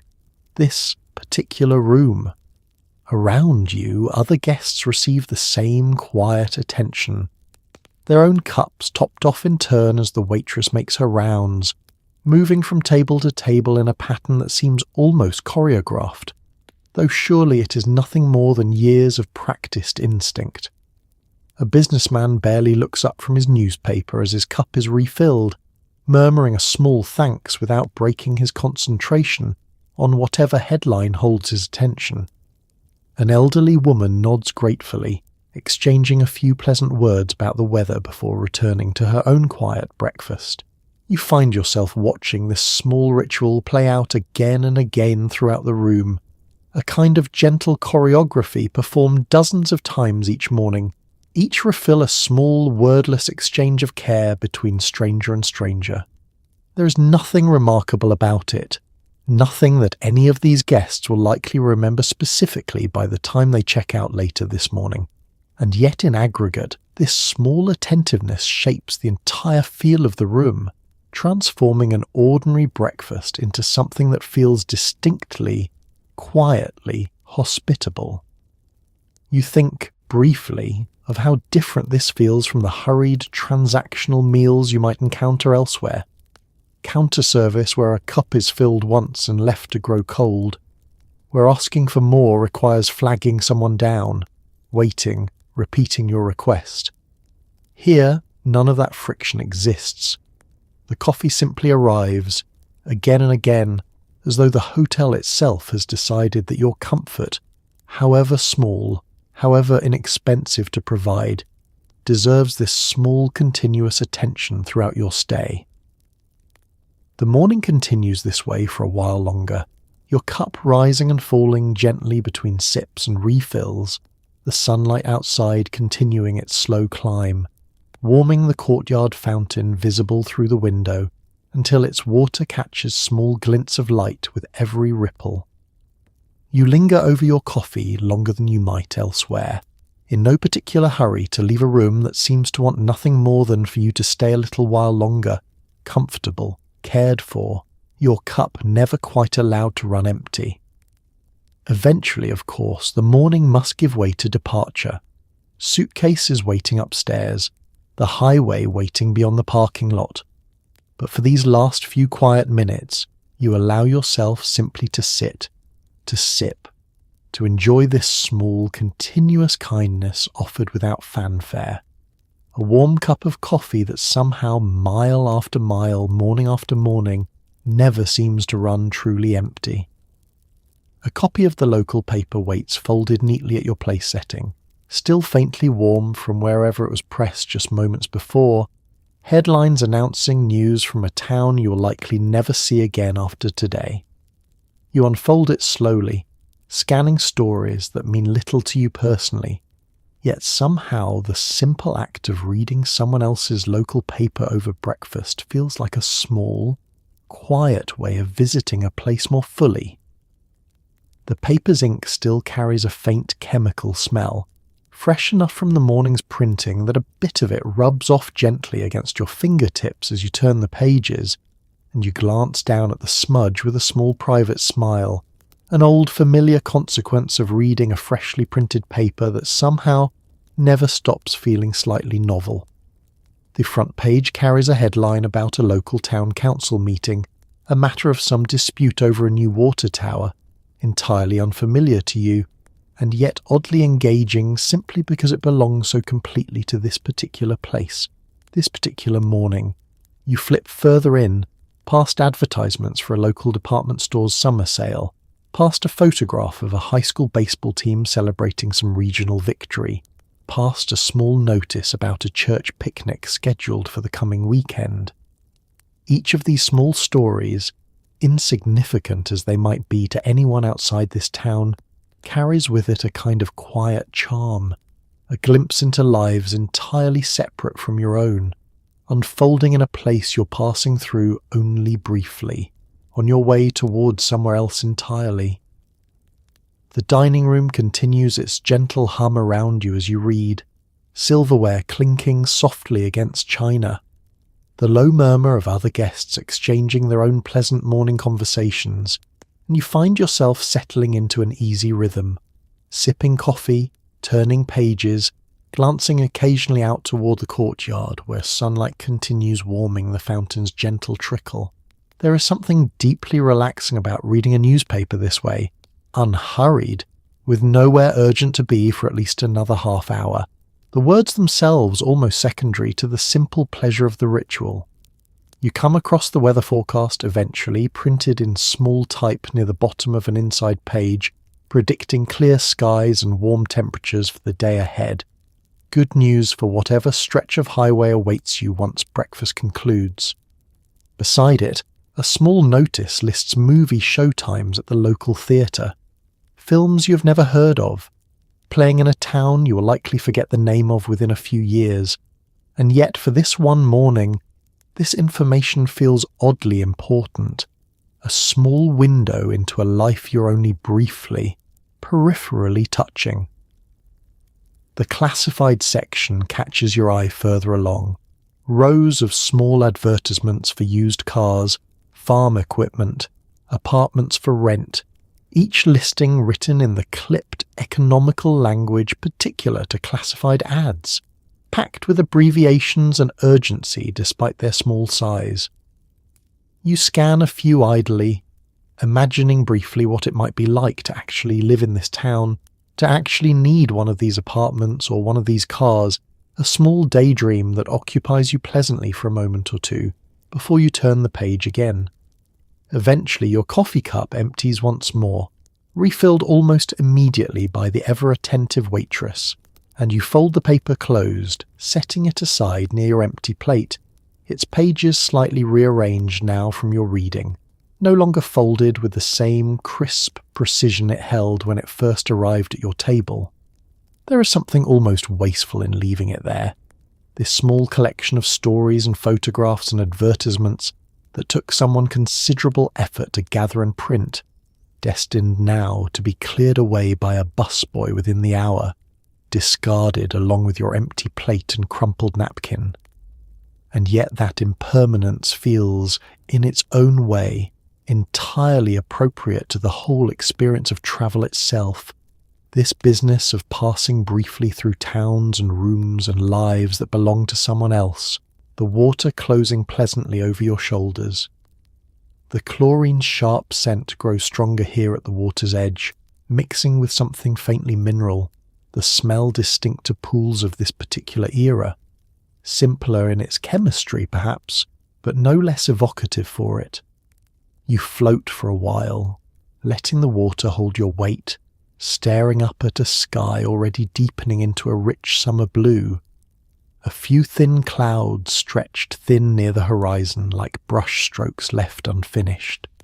The sounds around you blur pleasantly together. Children's laughter, the gentle slap of water against the pool's tiled edge, a radio playing faintly from somewhere near the deck chairs, tuned to a station carrying big band music that seems perfectly suited to this particular kind of unhurried morning. Other guests arrive gradually as the morning progresses, a young couple spreading towels across two adjacent lounge chairs, an older man easing carefully down the pool's shallow steps, testing the water with obvious appreciation before finally committing to a full swim. Each new arrival adds gently to the pool's small community, strangers sharing this one bright chlorinated rectangle of water for a morning, none of them likely to remember each other's faces by tomorrow, and yet for now bound together by the simple shared pleasure of sunlight and cool water. You climb out eventually, water streaming from your shoulders, and settle into one of the deck chairs, its vinyl webbing warm from the sun, pleasantly supportive against your back. A towel, still slightly damp from last night's shower, waits folded nearby, and you use it now to dry your face, your arms, before simply leaning back and closing your eyes, letting the sun's warmth begin drying the rest of you naturally. There is something deeply restorative about a morning spent this way, poolside, unhurried, the whole day's travel still waiting patiently ahead, but not yet demanding your attention. The concrete continues warming beneath your chair, the children continue splashing nearby, and somewhere beyond the low chain-link fence, the parking lot waits with your car, patient and unbothered, willing to wait just a little longer while you enjoy this small, bright pocket of vacation stillness before the highway calls you onward. But for these last remaining minutes you allow yourself simply to linger, eyes closed against the bright morning sun, breathing in that particular unmistakable scent of suntan oil and pool water, a small, perfect pause tucked into the middle of a longer journey. Just off the lobby, a small gift shop glows behind a glass door, its shelves stocked with postcards, souvenir ashtrays, and small bottles of aspirin for travellers whose heads have not yet recovered from yesterday's drive. The woman behind the counter knows every regular by name, though she greets first-time guests with the same warm familiarity, as though you too might become a regular, given enough years and enough long highway trips. You push open the glass door, a small bell mounted above it chiming softly to announce your arrival, and step into a space barely larger than a closet, yet somehow arranged to hold an impressive variety of small treasures along its narrow shelves. Racks of postcards spin gently near the entrance, their surfaces glossy under the shop's overhead light, depicting the hotel itself from flattering angles, the pool sparkling turquoise, the sign glowing bright against a painted twilight sky that never quite matches the real evening you experienced. The woman behind the counter looks up from whatever small task occupied her, a ledger perhaps, or a crossword puzzle folded open beside the register, and offers a smile that feels genuinely warm despite the early hour. Her name tag, pinned slightly crooked to her blouse, reads something plain and familiar, Dot, or Ruth, or Marge, the kind of name that seems to belong naturally to a woman who has spent years standing behind this exact counter, greeting exactly this kind of traveller. You wander the narrow aisle slowly, taking in the shop's modest offerings, small souvenir ashtrays stamped with the hotel's name and a simple illustration of its sign, stacked neatly beside tiny bottles of aspirin and stomach remedies, clearly meant for guests nursing the after-effects of yesterday's long drive or last night's cocktail hour. A rack of paperback novels stands near the window, their covers bright and lurid, promising romance or mystery to whichever traveller might need something to pass the miles still ahead. Behind the counter, cigarettes are stacked in neat cartons alongside chewing gum, and a small selection of chocolate bars and a rotating display of sunglasses spins slowly nearby, each pair catching small glints of the overhead light as it turns. You pick up a postcard, studying its glossy surface, the hotel rendered in colours slightly more vivid than reality, and you find yourself smiling faintly at the small exaggeration, forgiving it easily as part of the shop's cheerful, hopeful nature. The woman behind the counter watches you browse with patient attention, offering a comment here and there, mentioning that the aspirin sells briskly most mornings, or that the postcards depicting the pool are always the most popular among families travelling with children. There is an easy familiarity in her manner, the kind that comes from having performed this exact small service thousands of times before, greeting travellers, answering questions, ringing up small purchases with practised, unhurried efficiency. You select a postcard eventually, along with a small bottle of aspirin just in case, and carry them to the counter, where she rings up your purchase on a register that chimes and clatters with each button pressed,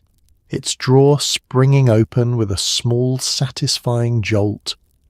She wraps your items in a small paper bag, folding the top down neatly, and hands it across the counter with a final warm smile, wishing you safe travels for whatever remains of your journey. You linger a moment longer near the door, glancing back at the small shop's crowded shelves, at the spinning postcard rack,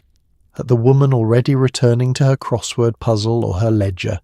settling back into the quiet rhythm of her morning. There is something oddly touching about a shop like this. So small, so modest in its offerings, and yet clearly cared for, clearly maintained with real pride by someone who has made this narrow space her own small kingdom. The bell above the door chimes again as you step back out into the lobby, the sound marking your departure the same way it marked your arrival, and you carry your small paper bag back toward the elevator, postcard and aspirin tucked inside, small souvenirs of a morning spent browsing shelves stocked with exactly the kind of modest, practical treasures a traveller might actually need. Back in your room, you sit at the small writing desk tucked beneath the window, a postcard purchased from the gift shop propped against the lamp, and you fill its narrow lines with small, ordinary details of your trip so far. There is something satisfying in the compactness of it, in choosing only the most essential words to describe a place, knowing the card will travel farther and faster than any letter, arriving home perhaps even before you do. The desk itself is modest, dark wood scarred faintly here and there with the small marks of countless guests who sat here before you, pen in hand, composing their own brief messages home. A blotter rests beneath your elbow, its surface stamped with the hotel's name in faded gold lettering, and a small stack of hotel stationery sits tucked into a leather folder nearby. Though tonight it is the postcard that holds your attention, its glossy front turned face down, its blank reverse waiting patiently for your words. You pick up the pen provided by the hotel, its weight solid and unfamiliar in your hand, and you pause for a moment, considering how best to compress an entire day's worth of small experiences into the narrow space allotted. The postcard's back is divided neatly by a printed line, one side reserved for your message, the other for the address, and you find yourself smiling faintly at the constraint, at how it forces a kind of economy rarely required in ordinary conversation. You begin writing slowly, the pen's nib scratching softly against the card's slightly textured surface, describing the drive, the hotel's glowing sign visible from a mile away, the pool where you spent a lazy morning warming beneath the sun. You mention the coffee that never seemed to run empty, the waitress's quiet attentiveness, small details that feel insignificant in the moment, yet somehow capture something true about the particular comfort of this place. Beyond the window, the parking lot continues its steady morning activity, other guests loading suitcases, calling farewells to each other, engines turning over one by one as departures continue throughout the late morning hours. You glance up occasionally as you write, watching a car pull away, its trunk still open slightly until someone reaches back to slam it shut, and you return your attention to the card, filling its remaining space with a closing line, some small promise to write again soon, some brief expression of missing whoever waits for this card back home. The address, when you write it, takes shape in careful, deliberate lettering, each digit of the zip code formed with particular attention, aware that any small error might send this small paper messenger astray, delayed or lost entirely, somewhere in a postal system already vast and complicated even in this era. You press a stamp into the corner, its glue slightly reluctant in the morning's dry air, requiring a firm press of your thumb to seal it properly into place. You set the finished postcard aside, propped once more against the lamp, admiring briefly the small, complete little object it has become, a fragment of your journey compressed into a few square inches of cardstock, ready now to travel independently toward its destination. There is something almost magical in that thought, this small rectangle carrying news of your trip forward, arriving perhaps in a mailbox back home before you yourself have even completed the return journey. You gather your things then, sliding the postcard into an outer pocket of your suitcase, where it will remain safe until you find a mailbox, perhaps at the next gas station, perhaps back at the front desk before checkout. The desk itself sits quiet again behind you, its blotter and stationery folder awaiting the next guest who might sit here, pen in hand, composing their own small message home. You glance once more around the room, checking that nothing has been left behind, and you feel a small satisfaction in having completed this modest task. This brief pause taken to record in your own hand a few essential details of a journey that might otherwise blur quickly into the larger, less distinct memory of an entire summer's travel.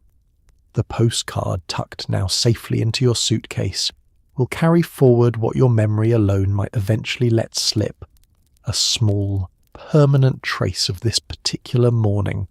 this particular room, this particular pause along a much longer road. Checkout morning brings the bellhop once more, his brass cart rattling softly as he wheels it toward your door, ready to load suitcases with the same careful efficiency he showed the night you arrived. He stacks your bags with practiced precision, each one settled just so,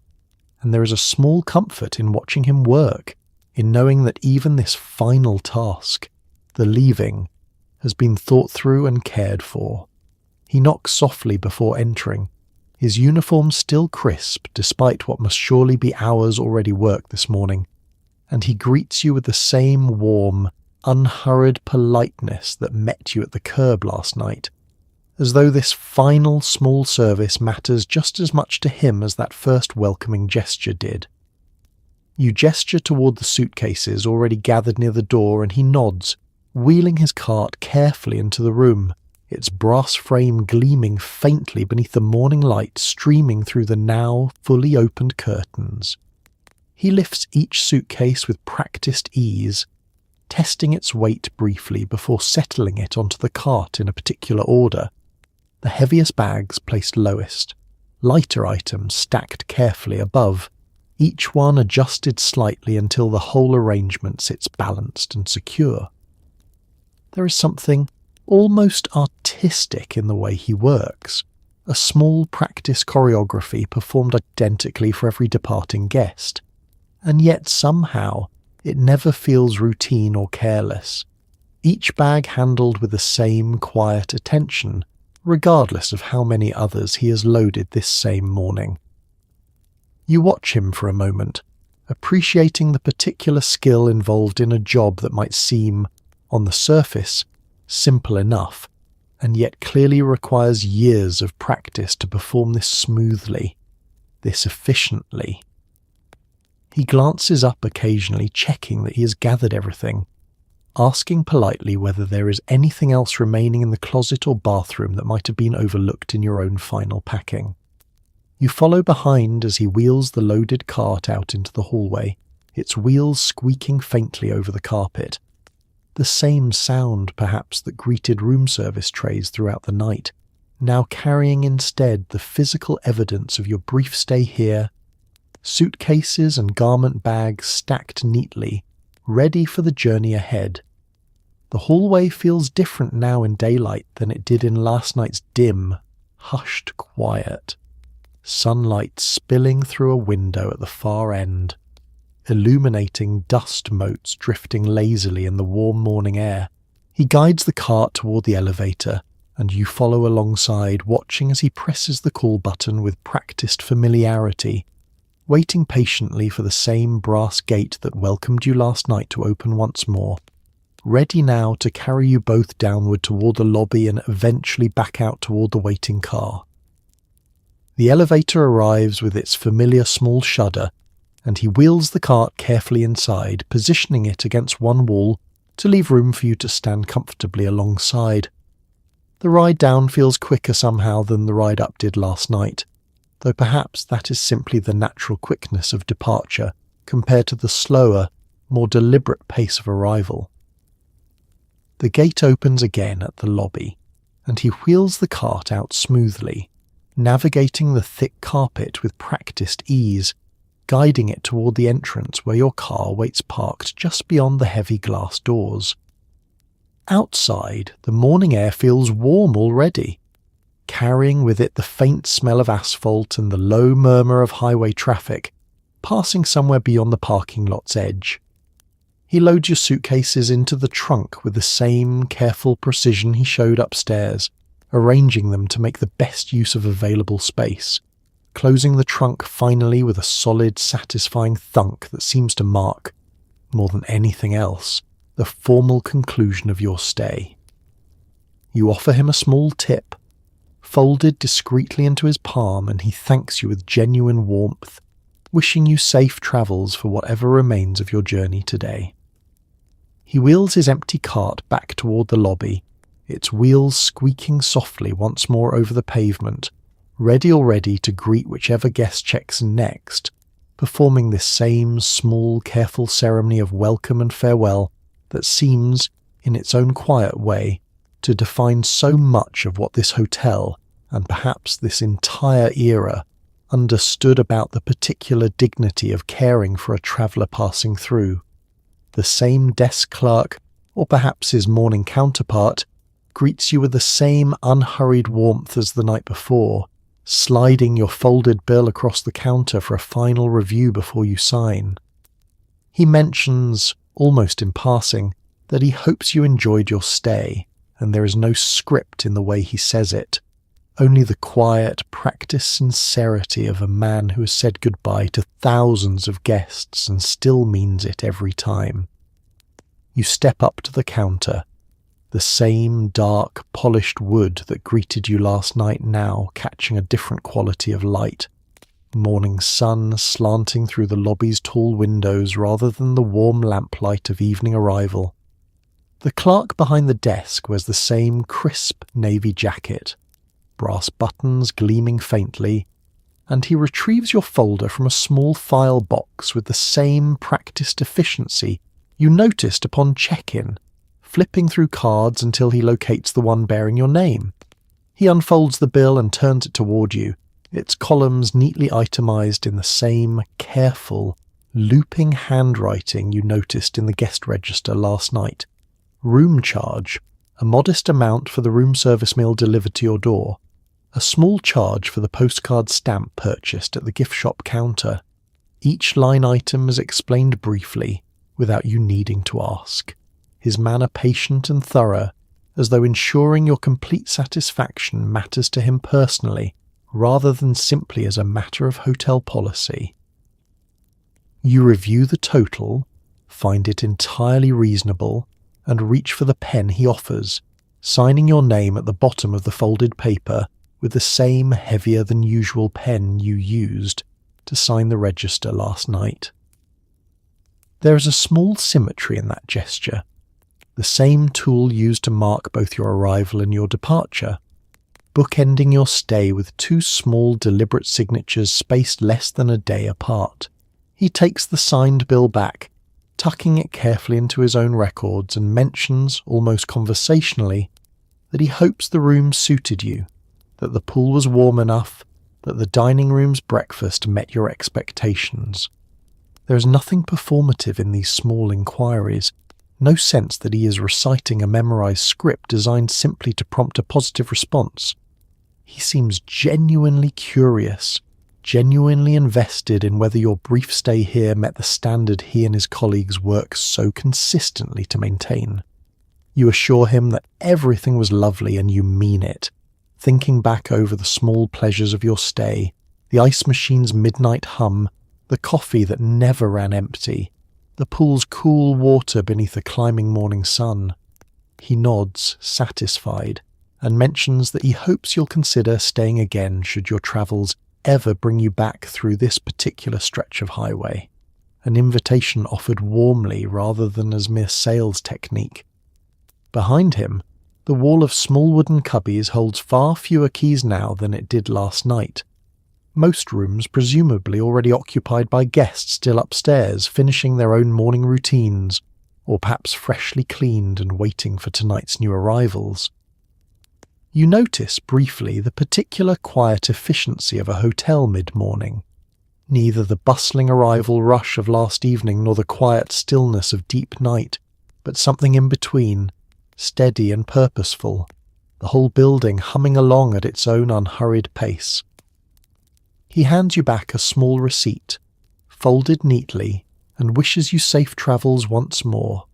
his tone carrying the same warmth it held both last night and again this morning, consistent in a way that feels almost remarkable given how many guests he must greet and farewell in any given week. You thank him sincerely, gathering your things, and turn to make your way back toward the entrance where your car, freshly loaded, waits in the morning sun. Glancing back once more before stepping through the heavy glass doors, you see him already turning to greet another guest approaching the counter, offering that same unhurried warmth to a stranger you will never meet. Continuing this quiet, daily ceremony of welcome and farewell that seems to define, more than anything else, what made this small stop along the highway feel less like a transaction and more like a genuine, if brief, kind of care. The car door closes with a familiar thunk, and the engine turns over after a moment's hesitation, and you glance once more in the rearview mirror at the hotel receding behind you, its sign now dark in the bright morning sun, waiting patiently for its next glow of neon and its next tired traveller. Ahead of you, the highway stretches out again, ordinary and endless, but for one night, in a room you will likely never see again, you were expected, welcomed, and cared for, and that, in its own quiet way, was enough. The parking lot slips past slowly at first as you ease the car forward, gravel crunching softly beneath the tyres the same way it did last night upon arrival, though now the sound carries a different weight, marking departure rather than welcome. You glance briefly at the pool, visible just past the low hedge, its water still catching the morning sun in small, dazzling ripples. A few early guests already settling into deck chairs for their own lazy morning by the water. The hotel building itself grows smaller in your rearview mirror as you pull out onto the frontage road, its brick facade catching the full brightness of mid-morning sun, windows reflecting small squares of sky and passing clouds. You notice, almost without meaning to, which window belonged to your room, counting floors and positions from memory, though already the detail feels less certain, already beginning that slow process of fading into the larger, less distinct memory of the whole journey. The sign itself, the same one that guided you here last night, its neon now dark and unlit against the bright daytime sky, stands quiet and waiting near the road's edge, its painted letters visible now in ordinary daylight rather than glowing colour, revealing the simple metal and glass tubing that, come evening, will transform once more into that beckoning beacon for whichever traveller happens to be driving this same stretch of highway after dark. You merge onto the main road, the car picking up speed smoothly, and the hotel disappears gradually behind a stand of trees, then a gentle curve in the road, until finally it vanishes entirely from view, leaving behind only the ordinary highway stretching ahead, gas stations and diners and billboards advertising attractions still miles away. The radio, when you switch it on, fills the car with a familiar tune, something upbeat and hopeful, matching the easy rhythm of a morning already well begun. You think, as the miles begin accumulating steadily behind you, of all the small kindnesses gathered during your brief stay, the desk clerk's genuine warmth, the elevator operator's careful announcement of your floor, the waitress who never let your coffee cup run truly empty, the bellhop's practiced, careful loading of your suitcases both upon arrival and departure. None of these moments, individually, seem particularly remarkable, and yet together they formed something larger, a feeling of having been genuinely cared for by an entire small community of strangers, each one performing their particular role with quiet, consistent pride. The postcard, tucked safely in your suitcase, will arrive at its destination in a few days, carrying with it a small permanent record of this stop along your journey, ensuring that even as the details themselves begin to blur and fade, some small trace of this hotel, this room, this particular morning by the pool will remain preserved. You find yourself already looking forward, in some small way, to future trips, future highways, future hotels waiting somewhere ahead with their own glowing signs and their own careful, attentive staff. The highway continues its steady unspooling ahead of you, ordinary asphalt stretching toward a horizon that seems, this morning, particularly bright and full of possibility. Somewhere behind you, the hotel settles back into its quiet daytime rhythm, rooms being cleaned and remade, the pool continuing its lazy morning activity, the front desk preparing already for whatever new arrival's evening will eventually bring. And so you drive onward, windows perhaps cracked slightly to let in the warm morning air, radio humming quietly, the whole long day of travel still ahead of you, and yet somehow lighter now, easier, carried forward by the simple, restorative comfort of having found, for just one night, a room, a bed, and a whole small community of strangers who understood, without needing to be told, exactly what a tired traveller needed most: to be welcomed, to be cared for, and to be sent onward again, rested and ready, toward whatever waited next along the road. A few miles past the hotel, a diner appears on the roadside, its chrome trim catching the sun in bright scattered flashes, a string of small triangular flags fluttering gently above the parking lot. You pull in for a mid-morning coffee, drawn by the smell of frying bacon drifting out through a propped-open screen door, and step inside to a room lined with red vinyl booths and a long counter polished to a warm, reflective shine.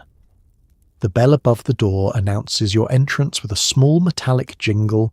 and a waitress behind the counter glances up,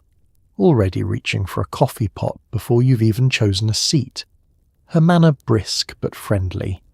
the particular efficiency of someone who has served hundreds of travellers just like you, passing through on their way to somewhere else. You slide into a booth near the window, the vinyl cool and slightly sticky against the backs of your legs, and you take in the room slowly, chrome napkin dispensers catching the light, a jukebox glowing softly in the corner, its selection of songs printed on small paper cards behind curved glass. The counter stools spin gently on their pedestals whenever someone rises or settles, a low mechanical creak accompanying each small rotation, and a row of regulars sits perched along it, coffee cups within easy reach, trading unhurried conversation with the cook visible through a pass-through window behind the counter. Steam rises from the griddle in occasional bursts, carrying with it the smell of bacon grease and browning hash, mingling with the sharper scent of coffee kept constantly warm on its burner. Your own coffee arrives quickly, poured into a heavy white cup that clinks softly against its saucer, and the waitress sets down a small metal creamer alongside it, without needing to ask whether you take cream. You wrap your hands round the cup's warmth, glancing out through the window at the highway beyond,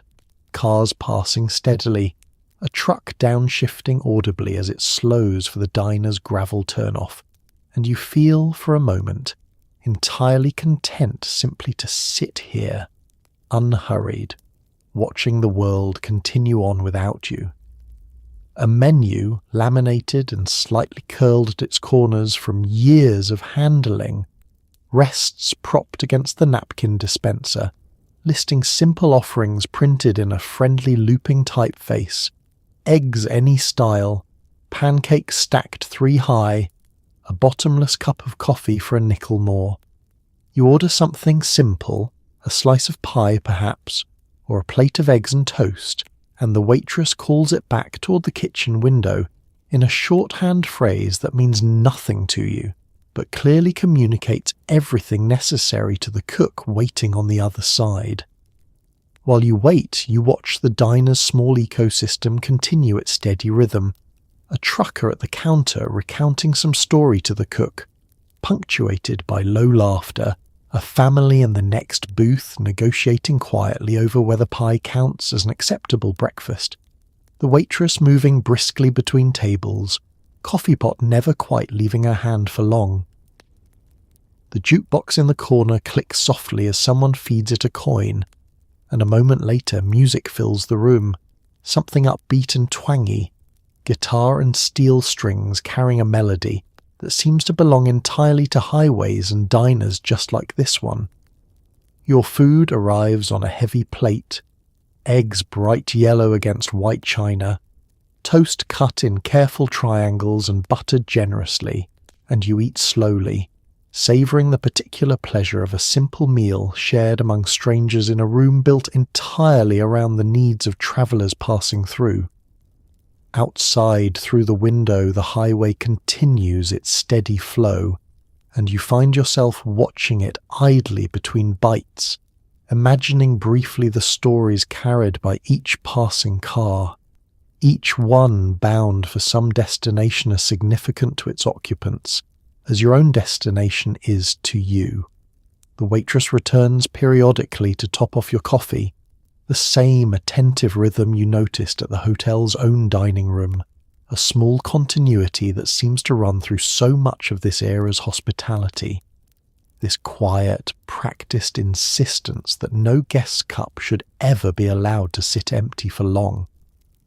You linger a while longer after finishing your meal in no particular hurry, watching the diner's regulars continue their unhurried morning conversations, feeling oddly at home in this small roadside room despite having never set foot in it before today. Eventually you settle your bill, a few coins left as thanks beside your empty plate, and you rise, the vinyl booth releasing you with a small reluctant squeak, and make your way back toward the door, the bell above it jingling once more to mark your departure. Outside, the sun feels brighter after the diner's dim, cosy interior, and you walk back toward your car parked at the edge of the gravel lot, already anticipating the next stretch of highway waiting ahead, grateful for this small, unplanned pause that gave the morning's drive a moment's worth of warmth and rest. And so we come to the end of our stay, the highway stretching back behind us now, quiet and dark, one long ribbon of small kindnesses strung together from evening to morning and evening again, a sign glowing in the distance, a key pressed into your palm, a cup of coffee that never seemed to run empty. None of it was extraordinary, and that is exactly why it mattered. Think for a moment about the people who made all of it possible, the desk clerk standing at his post long after most of us had gone to bed, the waitress refilling cups before anyone thought to ask, The bellhop lifting suitcases with the same quiet care at midnight as at noon. They did not think of themselves as keepers of some vanishing world. They were simply doing the work in front of them, one guest at a time, one small kindness at a time, and somehow that adds up to something that still reaches us, all these years later. So tonight, as you settle in and let the day fall away, think about carrying just a little of that with you. Not the neon signs or the heavy brass keys, those belong to their own time, but maybe the slower attention, the noticing, the willingness to let a small moment, a warm cup, a familiar face, a door held open, actually register instead of rushing past it. History is not always dramatic. Sometimes it is a lobby carpet muffling your footsteps and a stranger who remembers your name by morning. And that is enough. That has always been enough. Rest now. Let the hum of that old air conditioner carry you off. Let the highway outside grow quiet.